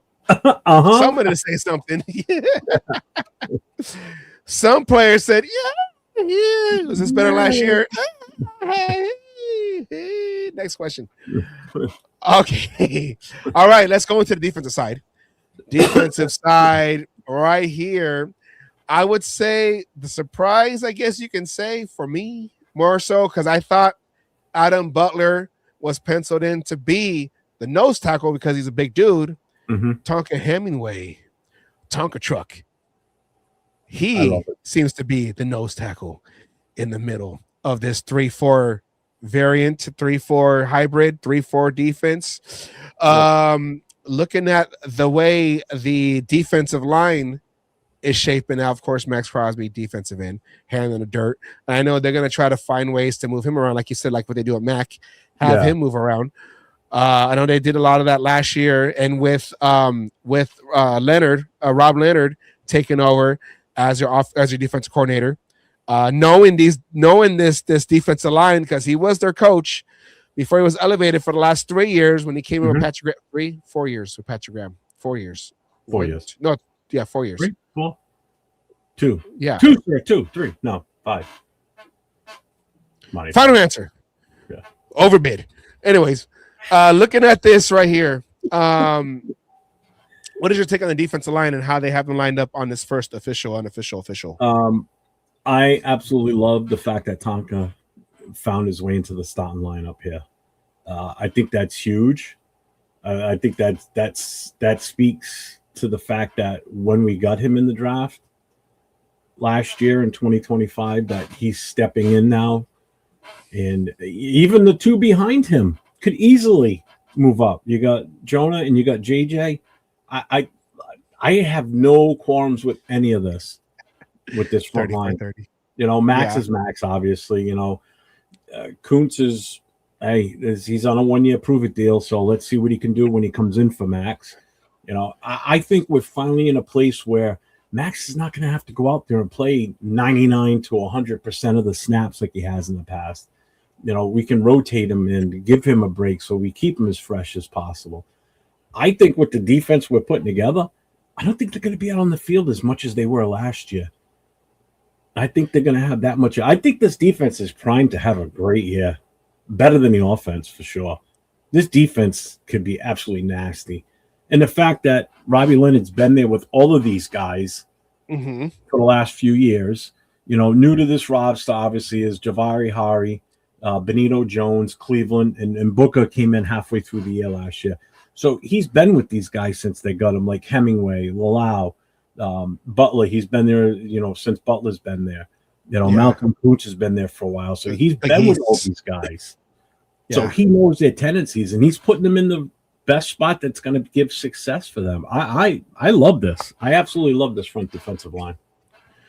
Yeah, I want to see how Tonka Hemingway in the middle, because he was shown out a little bit last year towards the end. He was getting in the backfield. So if he can control that's the opposing center and disrupt, you know, pulling guards trying to get through, and he's out there throwing the center into the guards lane. Disrupting all that. You know, like you said, Max don't have to be the guy where they could just focus on Max Crosby and everybody else. Oh yeah, we don't, whatever. We don't. Yeah, whatever. Well, from Leo, who him and Nate were at the practices last week, and they said that they were moving these guys around. Like Max was all over the place from snap to snap. Quay Walker was all over the field, and Quay Walker's even said it himself. He's been moved around so much he's never been moved in a defense like he has been since he's been in the NFL. So you don't know where these guys are going to be coming from, and I think that's the whole thing. They're going to be keeping the offenses guessing, and I think you're going to see an extremely aggressive defense here. And I absolutely love every minute of it, and I'm on board, totally on board for it. Do you want to see Max kind of going back there like how they, you know, like a TJ Watt? I know TJ Watt's more linebacker than. I think it's going to happen. I mean, he got his first interception last year against the Bears. Yeah. The Bears, right? Yeah. He was back there. I mean, I don't know. I know Max Crosby, he's more valuable rushing the quarterback, but you can have him come in and then back, go back into coverage, with that running back going, trying to get that little soft spot in the middle. I don't know. Mhm. If they know what they're doing, I'm going to trust. Yep. I say this every year. I'm going to trust. Yeah. Yep. But I like this. Thomas Booker, the fourth, when he came in from the Eagles in preseason, Yep. and he showed out, and the early in the season he was showing flashes to the point where he started seeing more playing time towards the end of the season, which you were talking about. Yep. I like him, and I like him on that defensive line, rotating in more, rotating in a lot. Malcolm Kuntz, I know a lot of us question another 1 year tryout deal. But this could have been a Robbie Leonard pounding the table for him. Maybe they could find a way to get him to that 2024, 2023. Yeah, he's now 2 years removed from that knee, so you should see a difference with him. And it sounds like it so far in training camp. You've heard that he's playing a little different, so that's a good thing. So now our acquisitions over the offseason, back there at linebacker, Kwity Paye.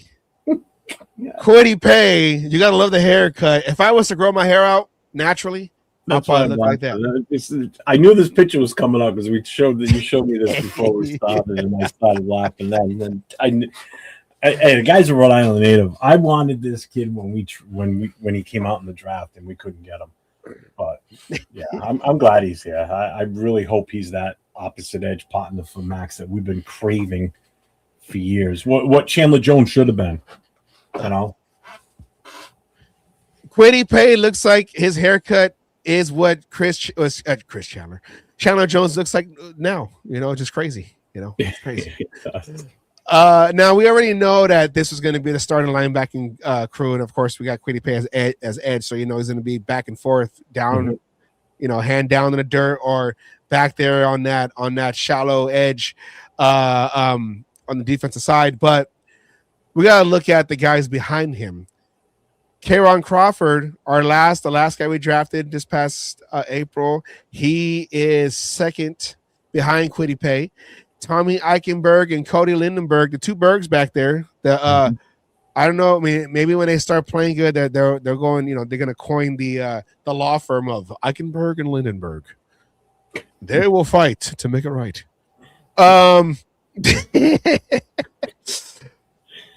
You got them two back there, and I know Eichenberg in training camps has always looked good, but we never really see too much of that in the regular season. He didn't really get a lot of playing time in the regular season. Towards the end of last year, he was having a little bit more playing time. Cody Lindenberg, drafted last year late in the draft. I think he was the last pick of last year's draft. Mm-hmm. Coming in, being behind the two main guys that we got. I know you said before the show we were talking, you're like, talk about not a good like a yeah, like I loved it too. I love Dean and Walker, but after that it's a massive drop off. I mean, you're talking about two extremely talented, athletic linebackers, and then we're gonna go to the Bergs.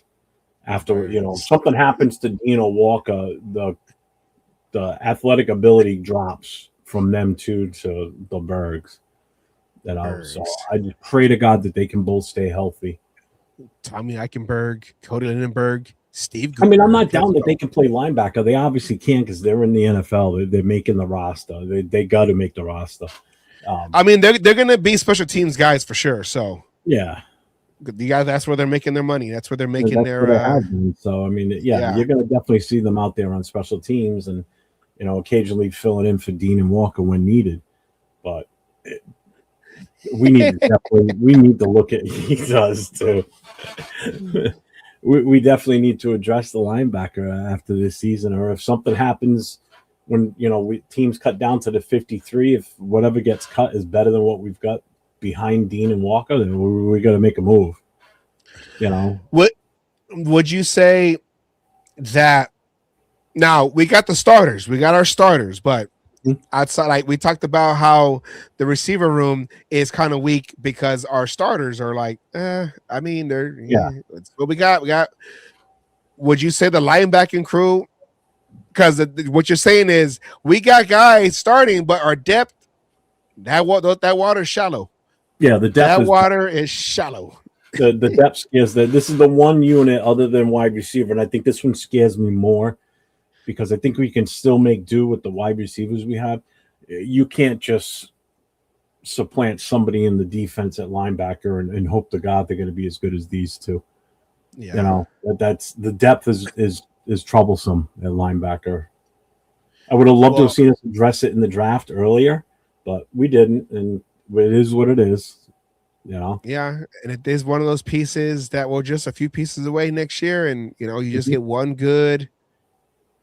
Because really, you just need the depth. You just need depth. So if maybe one more year, if Cody and Tommy can get more burn, and they can start showing that they can be that guy behind the starting three. In a Rob Leonard defense that we have yet to see, we're all going to see it for the first time this season. Maybe they can be developed, and it's like, okay, we came into the season, we don't know what to expect with this defense, with the new scheme, new defensive coordinator, and then outside the three starting linebackers, the guys that we brought in through free agency when we thought we had we had the money, but we spent more when we thought we had more money until Max came back to a better defense. If it's just about building depth, I think that's, we could probably see that's another where we can see what we have this year and say, okay, I didn't trust you guys in the beginning, but all right. Hopefully. That's all I'm saying. Hopefully. What would have been nice is if we still had a guy like Spillane along with you know what I mean? You'd have a good 3-man rotation there, I think. Yeah. Or Jamal Adams. Next. Okay. Now speaking of, the secondary has a lot of hopefuls. The secondary has been, from what I've heard, there's a lot of flashes, especially with the rookies, especially with the, new guys that are coming in. What I'm surprised about this, in a way, I guess, I get he's the incumbent, so it is what it is, but you haven't heard nothing really this offseason, through these workouts and everything from Isaiah Polamau. I haven't heard too much about him and barely anything about Jeremy Chin. I don't know if it's more so like, okay, these guys, so we're going to focus more from the reporting that I hear the Raider Fan Radio, whatever, Raider Nation Radio, but you hear a lot from Traden Stukes, who we drafted. Even Greedy Vance has been emerging from last, he had him last year. Masses has been showing flashes. Richardson from the Telesco draft, he's emerging. And I know he started off his career with the hamstring injury, so he never really can take off. And then, of course, we all remember the puppet. So that's kind of on him, I hope that puppet didn't mess up his career. Oh, you're the guy with the puppet. Okay, whatever. Jamad McCoy has been showing flashes. But besides that, what the backfield, we haven't really had a great backfield. I don't know, before. When Charles Woodson came back and was playing safety, he was covering everything, so he was like a one-man show. Before that, it was Asamoah, really, and then before that, it was Woodson and Clarence Love, Woodson and Eric Allen. And that's all. That's it until you get all the way back to Lester Hayes and Mike Haynes. So, looking at this, what is your take so far on the unofficial official draft? I'm going to draft a depth chart that they're going to roll out tomorrow night. I like it, to be honest with you. I don't have a problem with it. I love the fact that out of 3 of these positions, you got 1 corner and the 2 safeties. The immediate backups are rookies. You know, you got Masses, Stukes, and Johnson. You know, so if any one of those guys go down, like I honestly think Stukes is going to take over from Isaiah anytime. Yeah. I honestly, what's up, Arnie? I see you, brother. What's up, Roy? I love the fact that Darian Porter's finally getting a shot to start now. Yeah, and I'm psyched on Masses too. I wouldn't be surprised. I'm telling you, these rookies. We addressed one of our major needs from last year was our secondary was not that good at all, you know. And I think they really kind of hit it hard in the draft and in free agency. And the fact that's my team. 2002 yeah. You know, Tyrion Johnson's coming in here from Buffalo and he's starting right away at corner. So I'm excited for the secondary. I'm excited again, like I said earlier, the overall defense itself. I just think the defense has just stepped up big from last year. If you look across the board in this defense, we've got 4 or 5 brand new starters to this team. Same thing on offense. We got 4 or 5. So we've got half of the overall 22 starting men on both combined offense and defense. We've got like 10 brand new starters across the board, that says a lot that, you know, number one, what we had last year was kind of crap. And what we have this year and what this new regime has brought in is they brought in playmakers that are going to contribute to this roster, you know, all the way around, both sides of the ball. So I'm psyched with this secondary, you know, and I want to see these young kids get into this game, these rookies. I want to see McCoy out there. I want to see Masses and Stukes and Johnson, you know, when the ones come off the field. I want to see what these guys do, especially against Arizona. Anybody that watched the game last week and you saw what Carson Beck did, he was throwing that ball all over the place and he was making plays. I want to see what our secondary is going to do against them. You know, I'm really curious to see if Arizona can have that same success this week versus what I think a much better secondary than what Carolina put out there. You know, so I'm excited. I cannot wait for this game. Darian Porter, I know he had a lot of he was playing more. I think he started, but then they kind of sat him for a while, and then he came back later in the season last year.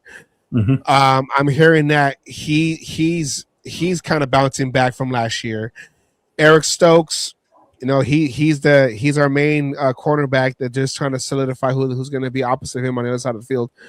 And then you got Tyrion Johnson, who they said they're having him playing safety. You know, also, you know, he's in that slot guy. So basically, he's the who was the guy? He went to Green Bay that we had always got injured. Oh my God, I know who you're talking about too, and I can't think of the name now. Now he's with the Niners. I can't remember his name, but see, I don't remember his name because he was always injured. No, not Hobbs. Yeah, Hobbs. Nate Hobbs. Was Nate Hobbs. Yeah. 31. Nate Hobbs.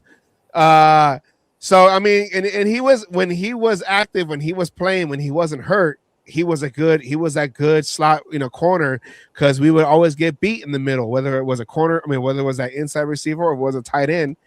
We always got beat in the inside. So if Johnson can be, you know, better than Nate Hobbs was when he could play, and then also, you know, kind of be back there playing safety, because I think we're still trying to figure out who our long-term safeties are.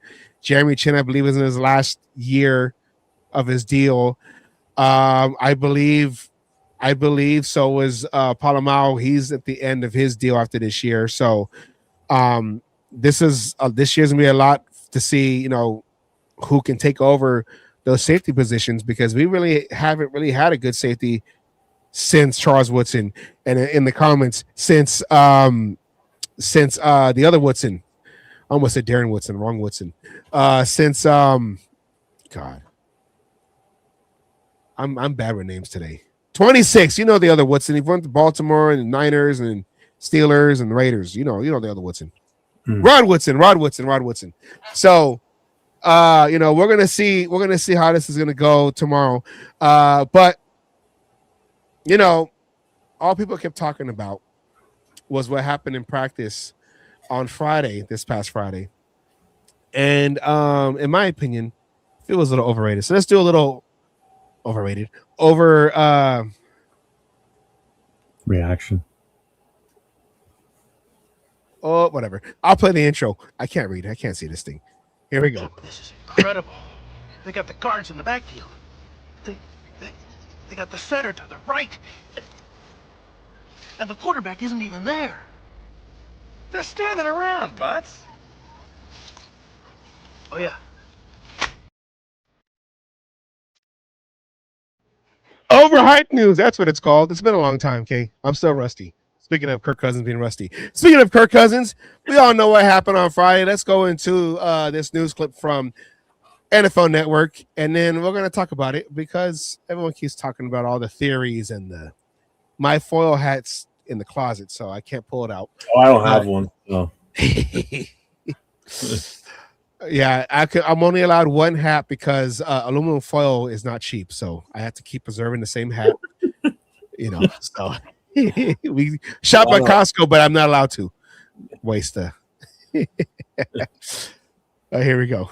It's about scouting Mendoza. You do all the research, you do everything you possibly can. Then he actually gets to your facility, gets on the field, and it's like, what kind of person and player did I actually draft? Did they feel confident that they got the right one in Mendoza? When we were there yesterday, they got to see a lot of him. And it's great that Fernando Mendoza got all the first-team reps, got to work with all the starters.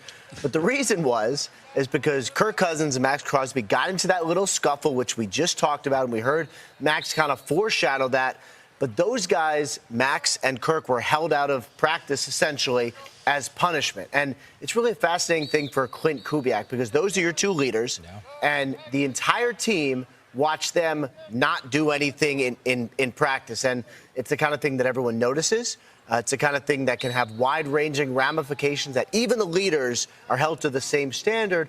And then for Fernando Mendoza, it's just really valuable practice reps. And, Red kind of mentioned it, dug in on Kirk Cousins being the starter. I would agree, but at some point, they are going to have no choice but to play Fernando Mendoza. We just don't know when that's going to be. One more. Saw some feistiness between Kirk and Max at the end of practice. Just what you make of their passion going up against each other. Yeah, that's training camp. Those two leaders of our team going at it. So that is part of camp. Obviously, you fight in the game, you throw a punch in the game, especially then you're out of the game. So we got to be smart, treat it like a game. All right, so you saw that, and that was his response. Clint Kubiak's like, hey, it is what it is. It's what we're doing. If you get punched, if you punch somebody in the game, you're going to get ejected. And a lot of times, it can be both players in the scuffle, whatever it is, depending on whatever they see, whatever. But now, I know you heard theories. What were the theories that you heard, Jeff, on this whole thing when it came to Max Crosby and Kirk Cousins and subnote, whatever, Fernando Mendoza? No, the rest. That it was a ploy by the team by the coaches to get Mendoza playing time. Because everybody was like, oh, look, Mendoza's out there taking the first team snaps. Yeah, no shit. Of course he was going to be out there taking the first team snaps. Your starting quarterback that the coaches have anointed is now sent home or not allowed to participate. So who else is going to take it over? They're not going to put AOC. They're going to let the rookie go out there and get him. Of course he's going to get the first team snaps. But some people to come out and say that, oh, it was a ploy for them to do this, so it gave them a reason to give him the first. Then if that's the case, just give him the first team snaps. Why? It's the coach. What's the difference? So they think no. He set the tone. Just like Silver Smoke said, and I've said it already before, I agree with it 100%. If that's the deal, that's the deal. People are blowing this up for no freaking reason. I mean, good God.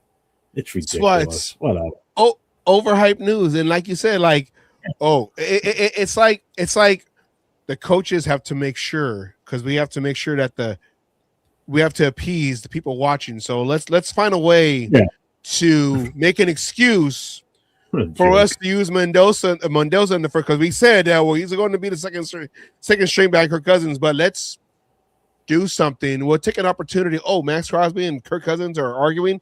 All right, both you guys, red card. Okay, red card. Okay, we're still in the World Cup. Red card. Both of you. Okay, both of you can go sit. You're right. You're done. Yeah. You got Leslie Nelson. You're out of here. It's yeah. Again, let's put it this way. You go back 20 years, not even, you can go back less than that. Social media. Yeah, it's all social media. It's you know what it is too? We've had a quiet camp. We really have. So it's any negativity that the media can throw out there involving us. Because in all honesty, I mean, it just makes us look like idiots. It makes us, like we're still the laughing stock. Oh, look, they had to suspend their top bet. Their two number one players, basically their two captains, their starting quarterback and their star defensive end, Max Crosby. Anything linked to Max Crosby is going to be newsworthy. They just blow it up more. And again, social media. If there wasn't for social media, you wouldn't have known about it until a day or two later when you looked in the paper.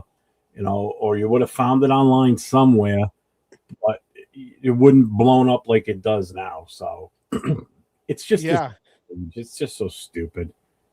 No, I do wish that they did have social media back when Matuzak played or oh my god partied. The sound clip alone from some of that stuff would have been awesome.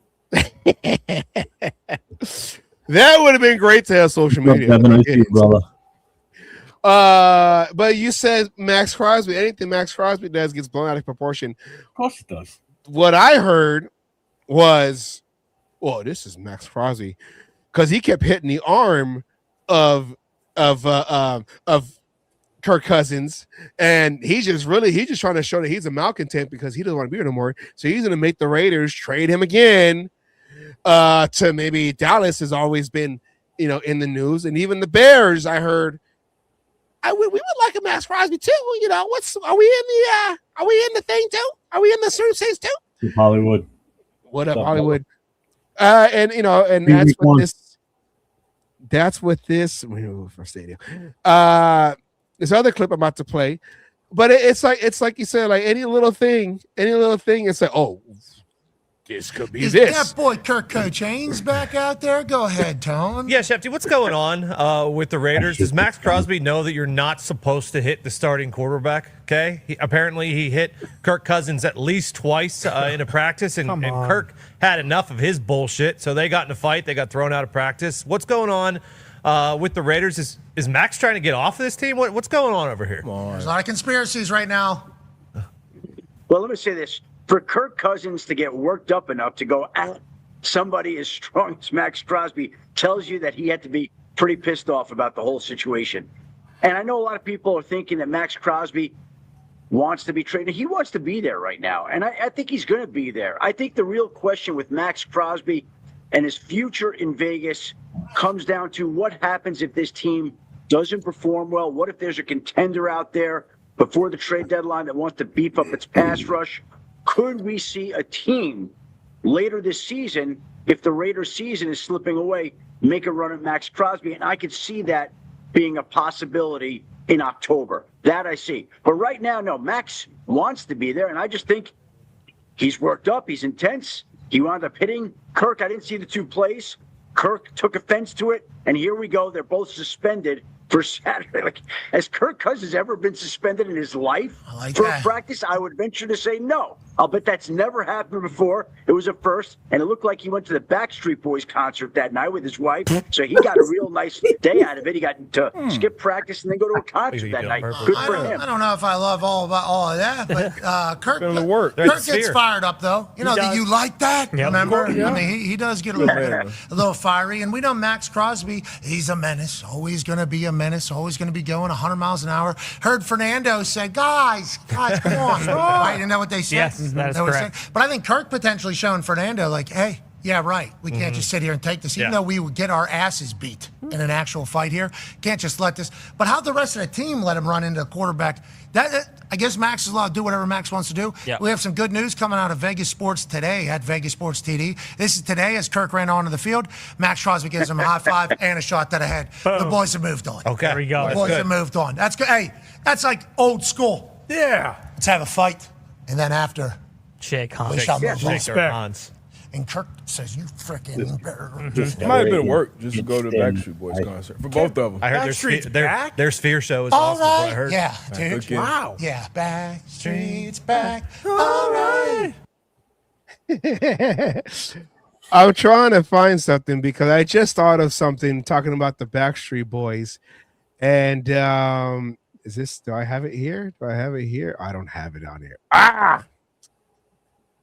I don't. Well, maybe. Hold on. No, YouTube Shorts. Maybe I have it. Wait. Why is it not coming up? I was gonna play something funny, but I don't have it on here. I don't know why. My whatchamacallit. Why isn't it on here? Anyways, the last time we heard Backstreet Boys and Raider news, it was Christian Wilkins dancing in the locker room, and that's the So let's keep the Backstreet Boys reference and the Raiders on the offseason separate. I don't want to hear it. I can't find that video. I had the video and I can't find it. The video that I made. It shows Adam right Schefter. there. He's such a Raider hater to begin with. He loves this shit. I can't stand him. Look at that smug face. Isn't that just the face you want to punch? Right? Look at that. He just I want to just pop him one. I'm so mad I can't find that video. Oh my god. That's like I love Ian Rappaport. And they remind me of each other. Like when you look at them, they kind of look the same a little bit. But Schefter, one is Pepsi and one is Coke. Yeah, and he's definitely the dull Pepsi. Ugh. Pepsi Blue. I can't find it. How bad that shit was. Oh. Almost tastes like soap. That's bad. I can't find Yeah, it. they do, right? Oh yeah. Huh? He says they definitely look related. Yeah, just one looks retarded and the other one doesn't. Sorry, I would. Sorry, my bad. You can't say that word. They all Apologize. suck D. Yes, they all suck defense. They all suck defense. Yeah. Yes. To the ball. To the ball. To the football. All right. Yeah, you know what? I agree, Roy. He has. I liked him at one point, but he's starting to annoy me now. McAfee. Yeah. You know, once they get onto ESPN, it's like, oh, okay. Well, now that he's signed that massive contract, he's everywhere. They got to get their money's worth out of him. He's everywhere. Okay, but did you like Pat McAfee heel when he was a heel a couple specials ago in WWE? I don't know which one it was. They're all the same to me now. I don't watch WWE anymore. You know what I watch? I watch that show that's on Netflix, where it's the behind the scenes stuff. That's awesome. Oh yeah, I love that. Yeah, that's great. All right, so I know we're whatever. Towards the end of the show. Now, tomorrow is the preseason game. Tomorrow we get to see Raiders going against other people. Unfortunately, if you live in the Bay Area, the only way to watch it live is you have to go on either watch it on the app or watch it on the Raiders website, because Cron 4 is not going to play until 10 p.m. We don't get the NFL Network broadcast because it's blocked out for us, which is weird because we're not even in the market anymore since they moved to Vegas in a whole different state. And that's how they treat us because we're still in the 49ers market, even though they're in the South Bay, nowhere near San Francisco. I know this because I used to work down there at the Federal Expression, whatever. I hate that job. 18 and a half years. I was down. I had to drive past that garbage stadium. Like, you guys ruined my park. You ruined my Great America, which is going to close soon too. Thank you very much. Substation, I'm glad you're there, Substation. Anyways, Jeff, tomorrow night, we're going to see this team go out there, whole new regime, whole new coaching staff, whole new whatever, whole new hope. Like you said, Star Wars, A New Hope. And the Empire Strikes Back. Oh, yeah. Return of the Jedi. Let's go. Who are guys that you or position groups that you're going to mainly focus on that you really want to see if they have improved or, whatever? What are you going to be watching tomorrow night when you watch game 1 of the preseason 2026? The entire front five on the offensive line. That starting five. I want to see what they do, what kind of lanes they make for Genty or Washington or whoever's back there running back. I want to see what this starting five can put together.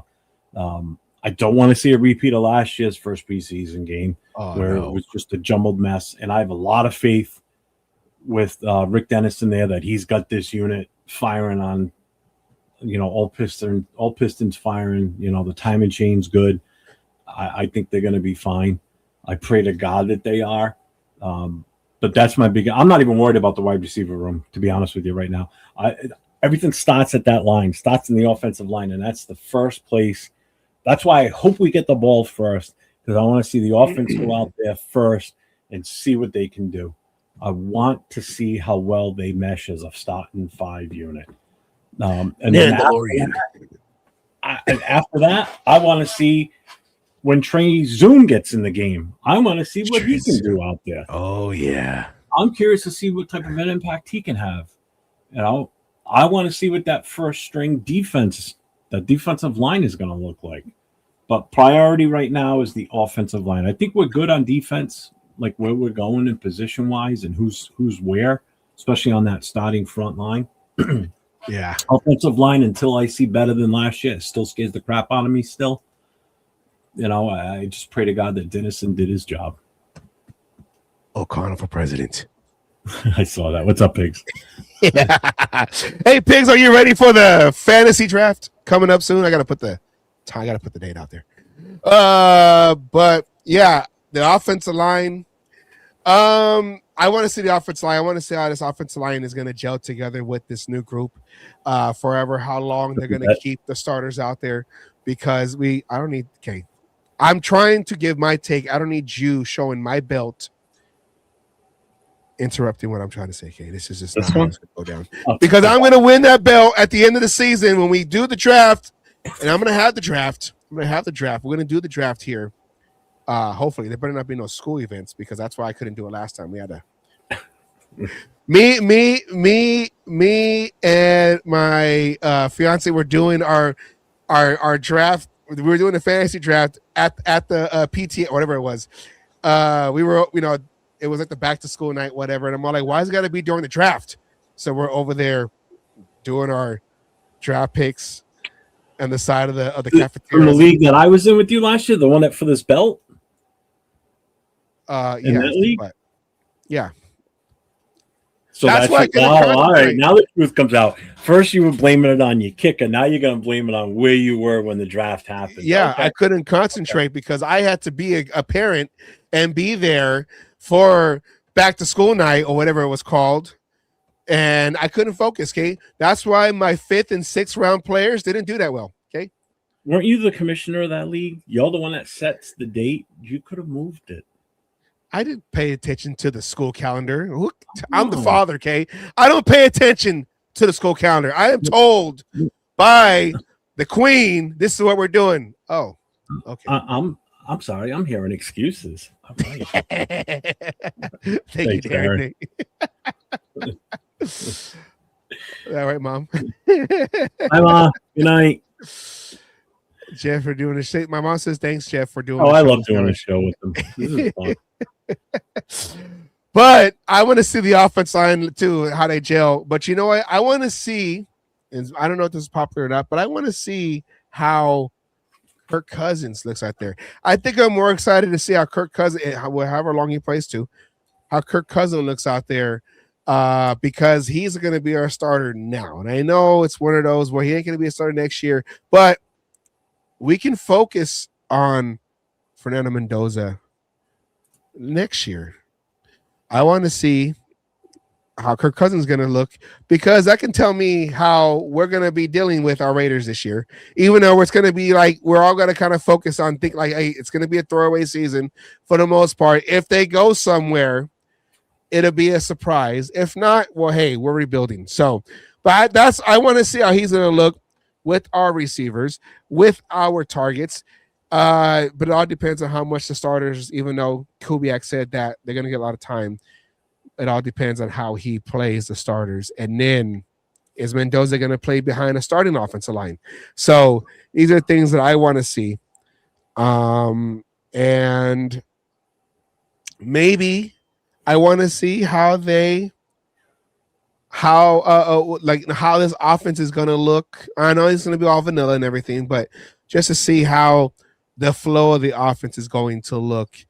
And you know, so that's what I want to see. I want to see the chess game, even though it's checkers, but I want to see the chess game. So like tiddlywinks, but okay. Oh yeah. So I want to make sure that when we do the draft, there is no school events happening and other things. So I want to make sure. So I'm gonna get that going and see from there. I got to see who from last year is going to continue to play. I know Anna for sure because she goes, "Hey, when's the draft?" Oh, we're coming back, Anna. Anna was taking care of business early, but she had a lot of guys injured. Asylum's going to be probably having to do his through auto draft because he's too busy trying to save the world from Roger Goodell. The evilness of Roger Goodell. So we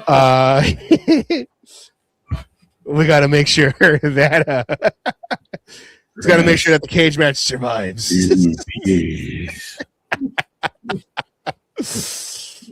Come on, Asylum. He's doing the dirty work.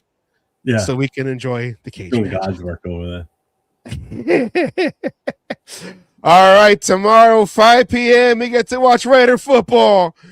Even though it's preseason, it is what it is.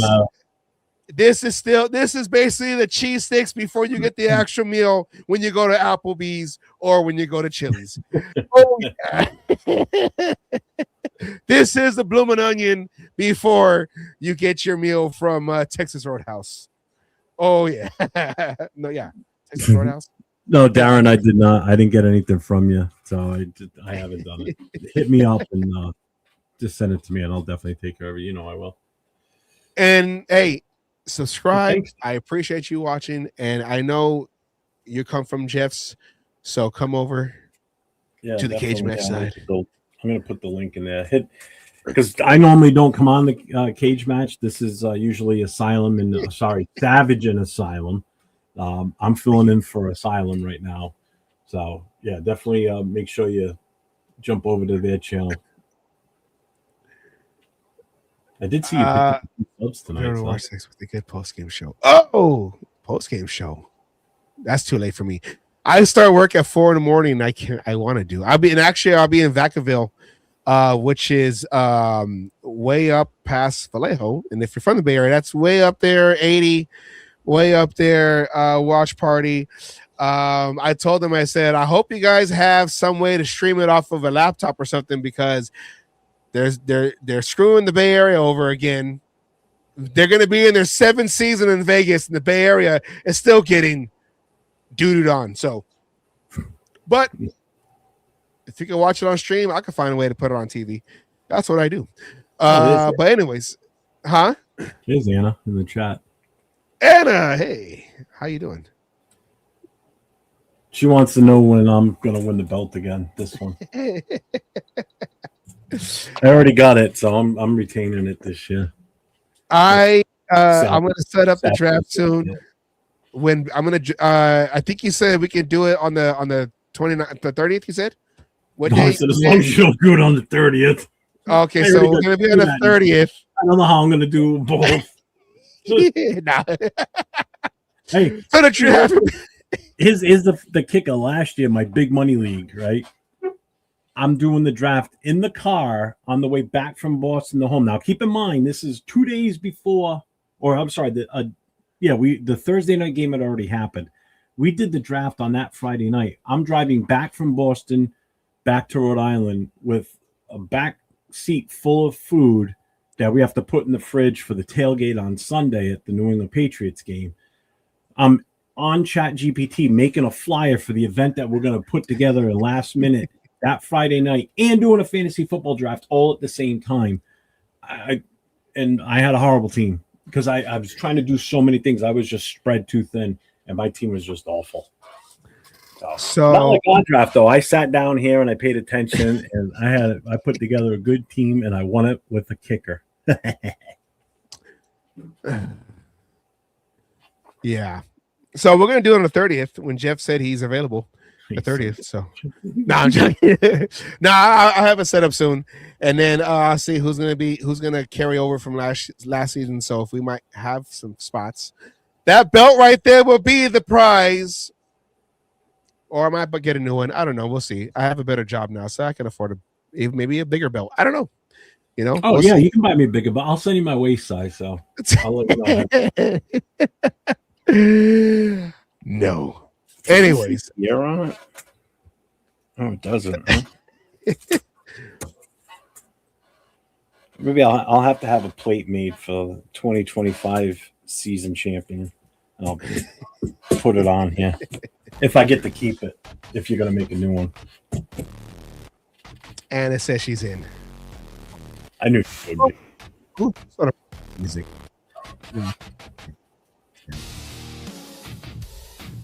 Oh, 38 now. All my kids are named after this team and just love this fan base. And you know what?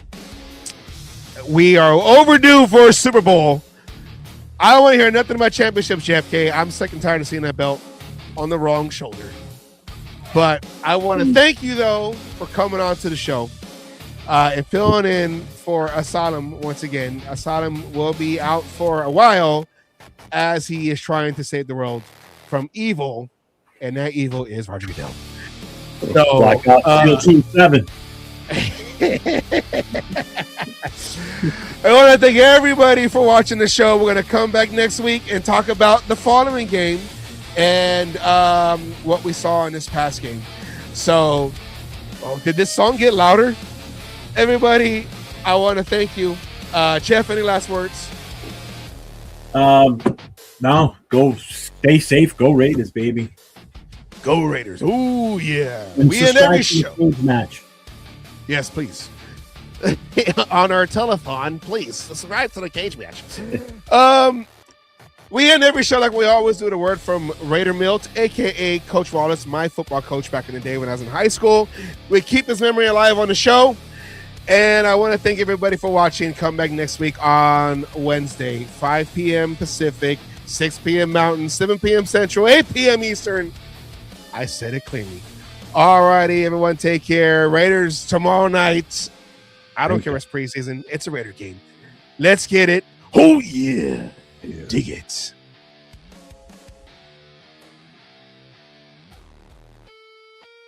All you other NFL teams, your tailgates are weak.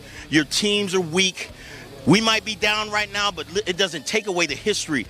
And all you Raiders out there need to know your fucking history of who the fuck you playing for and where the fuck you're playing. Damn it. Oh, and by the way, I won my last cage fight. Again, I'm still undefeated.